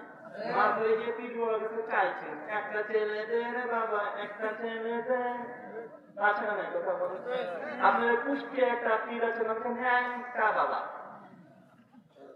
বলছে ন্যাংটা বাবা, জামা কাপড় কিছুই পরে না, ওর আবার ওরস হয়, ব্যবহার কি হয় না? কথা বলেন। মানুষ এতই নিকৃষ্ট, ন্যাংটার পেছনে ছুটছে, ন্যাংটা রাত্রির পেছনে ছুটছে। ওর কাছে কি চাইছে? ও তো বুঝাচ্ছে, দেখ আমি ন্যাংটা, আমাদের কিছু নাই, কি চাইছিস? যেটা আছে ওটাও নিবি নাকি? আর কিছুই তো নাই। তারপরে মাঝে মাঝে ছুটছে কি ছুটছে না? কথা বলেন। আপনার কুমিল্লা আছে বিড়ি বাবা, বিড়ি বাবা নেই? 21 টেলিভিশন থেকে নিউজটা দেখেছিলাম, ইউটিউব থেকে দেখি বিড়ি বাবা। ওর কারামত কি? ও মানুষকে যে কোনো গালা মুসিবত হয়, ওই বিড়ি 110-12টা জড়িয়ে মাঝে মুখে টানতে দেয়, টানে মনকে ভালো হয়ে যায়। এর নাম হচ্ছে বিড়ি বাবা। আরেকটা হচ্ছে বস্তা বাবা, কারামত কি? গোটা শরীরে বস্তা বাঁধা আছে। একটা হচ্ছে তালা বাবা, ওই তালা বাবার কারামত কি? গোটা শরীরে তালা বাঁধা আছে, আছে না নাই? কথা বলে। একটা আছে বদনা বাবা, এটা আমার খুব ভালো লেগেছে, এই বদনা বাবাকে। মিডিয়ার বাইরে বদনা বাবার কাছে গিয়ে বলছে যে হুজুর আপনার নাম বদনা বাবা কেন? ও বেটা কোনো কথা বলে না। আবার বলছে আমরা মিডিয়া থেকে এসেছি, আপনার নাম বদনা বাবা কেন? ও বেটা কোনো কথা বলে না, শুধু উঠে চোখ দিয়ে ইশারা করছে এভাবে, মানে যা ওই দিকে যা। ওখানে চলে গেছে, দেখছে না খাদেম, খাদেমকে বলছে যে হুজুরের নাম বদনা বাবা কেন? উনি সঙ্গে সঙ্গে খবরদার এই প্রশ্ন করবি না। মিডিয়ার ভাইরা খুব চালাক, ওরা তারপর বলছে আসলে আমরা মিডিয়া থেকে এসেছি তো এটাকে নিয়ে একটা ভিডিও ডকুমেন্টারি তৈরি করবো। আসলে আপনি বলুন যে এই বাবার নাম বদনা বাবা কেন? তাই তাহলে শোন, এই বাবা হচ্ছে বদনা বাবা এই জন্য, বাবার হাতে দেখেছি না বদনা আছে, এই বদনা সেই বদনা যে বদনা হুজুরের শুধু ইজ্জত দেখেছে, আর কেউ দেখে না। ছোট কাল থেকে একটা বদনাতে ঘোরাফেরা করে, কোনো বদনাকে ইজ্জত দেখায় নাই। আমি যখন মনে মনে ভাবছিলাম হুজুরকে দ্বিতীয় প্রশ্ন করার দরকার ছিল, কেন হুজুরের বউ দেখে নাই? বদনার কারামত দেখেছেন? বদনা কেন একটা বদনা নিয়ে চলাফেরা করে? এ হচ্ছে বদনা বাবা। বাংলাদেশে আর একজন বাবা আছে, রাইহান ভাই, আমি আর এসে তিনজন মিলে একজন, নাম কি? দেওয়ানবাগী। আছে না নাই? কথা বলেন। ও বেটাটা মারা গেছে, আমি ভাবছিলাম মারা যখন গেল কবর দিল কেন? কত বড় আল্লাহ নবী, ওকে আকাশে তুলে রাখার দরকার ছিল। আল্লাহ নবীকে মাটি তো হয়, এটা অন্যায় হয়েছে আপনাদের। ওই বাবা আবার এমন বাবা, ওইটা ভিডিও দেখেছি, ওর মুরিদকে বলছে বাবা আমি যদি তোমাদেরকে বলি নবীজির কন্যা ফাতেমা আমার স্ত্রী, তোমরা কি বিশ্বাস করবে? মুরিদ জাহাল বলছে হ্যাঁ আমরা বিশ্বাস করি। আছে না নাই? কথা বলেন। এরাও নাকি বাবা এদেরও অনুসারী আছে। আশ্চর্য আশ্চর্য কথা বলে। ওর ভক্তবৃন্দ একটা গান বের করেছে, কয়েকদিন আগে শুনলাম, দেওয়ানবাগীকে কেন্দ্র করে গান লিখেছে ওর ভক্তরা। গানে কয়েকটা লাইন দেখেন, শিরক কাকে বলে বুঝতে পারেন। গান বলছে দেওয়ানবাগীকে নিয়ে, আমরা আশিকে রাসূল দেওয়ানবাগীর ভক্ত, দেওয়ানবাগী আর কেউ না স্বয়ং প্রভুর দীপ্ত, দেওয়ানবাগী না থাকিলে স্বাধীন বাংলা হতো না, আমরা আশিকে রাসূল দেওয়ানবাগীর ভক্ত। ভাই গান নাই? ইউটিউবে যান, লিখেন দেওয়ানবাগীর ভক্ত, গানটা পেয়ে যাবে। দেওয়ানবাগী না থাকলে স্বাধীন বাংলা হতো না। চিন্তা করেছেন? লজ্জা শরীর ওই তো লড়তে পারে না, বুঝলেন না ভাই? বেটা মারা গেছে, ভালোই হয়েছে। শিরক বলতে এগুলোই, যে আল্লাহ সুবহানাহু ওয়া তাআলার যে সিফাত, তার যে বৈশিষ্ট্য কোনো মাখলুকের হাতে দিয়ে দেওয়া, এটাই হচ্ছে শিরক। আপনি পীর বাবার কাছে চলে গেছেন, গিয়ে মানত নিয়েছেন, পীর বাবা একটা সন্তান দাও, সন্তান দেওয়ার মালিককে? কথা বলে আল্লাহ। আপনি যদি কোনো দরগাতে গিয়ে যদি চান, এটাও যেমন শিরক। হিন্দু দাদারা দুর্গার কাছে গিয়ে চাইছে, এটাও শিরক। দরগা দুর্গা দুটোই শিরক। কেননা দেবী দুর্গার কাছে গিয়ে আপনি যদি চান, এটাও যেমন শিরক, ঠিক একই ভাবে দরগাতে গেলে এটাও শিরক। আমি এই জন্য বলি দরগা দুর্গার মধ্যে পার্থক্য পাওয়া খুব মুশকিল আছে। শুধুমাত্র কয়েকটা পার্থক্য আছে। দুর্গা তিনি হচ্ছেন মা, দরগায় আছে বাবা। হিন্দু দাদারা বলে দুর্গা মা, আর মুসলমানরা বলে পীর বাবা। আছে না নেই? আমাদের ইন্ডিয়াতে অধিকাংশের সব দেবীগুলো সবগুলোই নারী এবং মা। লক্ষ্মী মা, কালী মা, সরস্বতী মা, দুর্গা মা, ভগবতী মা, মনসা মা, জগদ্ধাত্রী মা, শুধু মা আর মা। আর বাংলাদেশে ঢুকেছেন বাবা আর বাবা, একটাও মা নেই আপনাদের। দুঃখ, আপনাদের একটাও মা নেই। আর আমাদের ইন্ডিয়া যে আমরা আছি, আমাদের একটাও বাবা নেই, সবগুলো আমাদের মা। আপনাদের মা হারাম না মা হারা, এ দুটো রাখেন কোথায় বলেন তো ভাই? এই মায়ের কাছে আর বাবার কাছে চাওয়া যাবে না, কার কাছে চাইতে হবে? আল্লাহ রবের কাছে চাইতে হবে। আমরা আপনাদের কাছে কোনো জিনিস যেন না চাই। মনুষ্যত্ব আলোচনা হচ্ছে দোয়া এই প্রার্থনা, আল্লাহ তুমি আমাদেরকে কথা বলে বোঝার তৌফিক দান করো। বলি আল্লাহুম্মা আমিন। আমাদের প্রশ্ন উত্তর এখন শুরু হবে। একটা আমাদের ঘোষণা আছে, আমার লেখা কিছু বই আছে,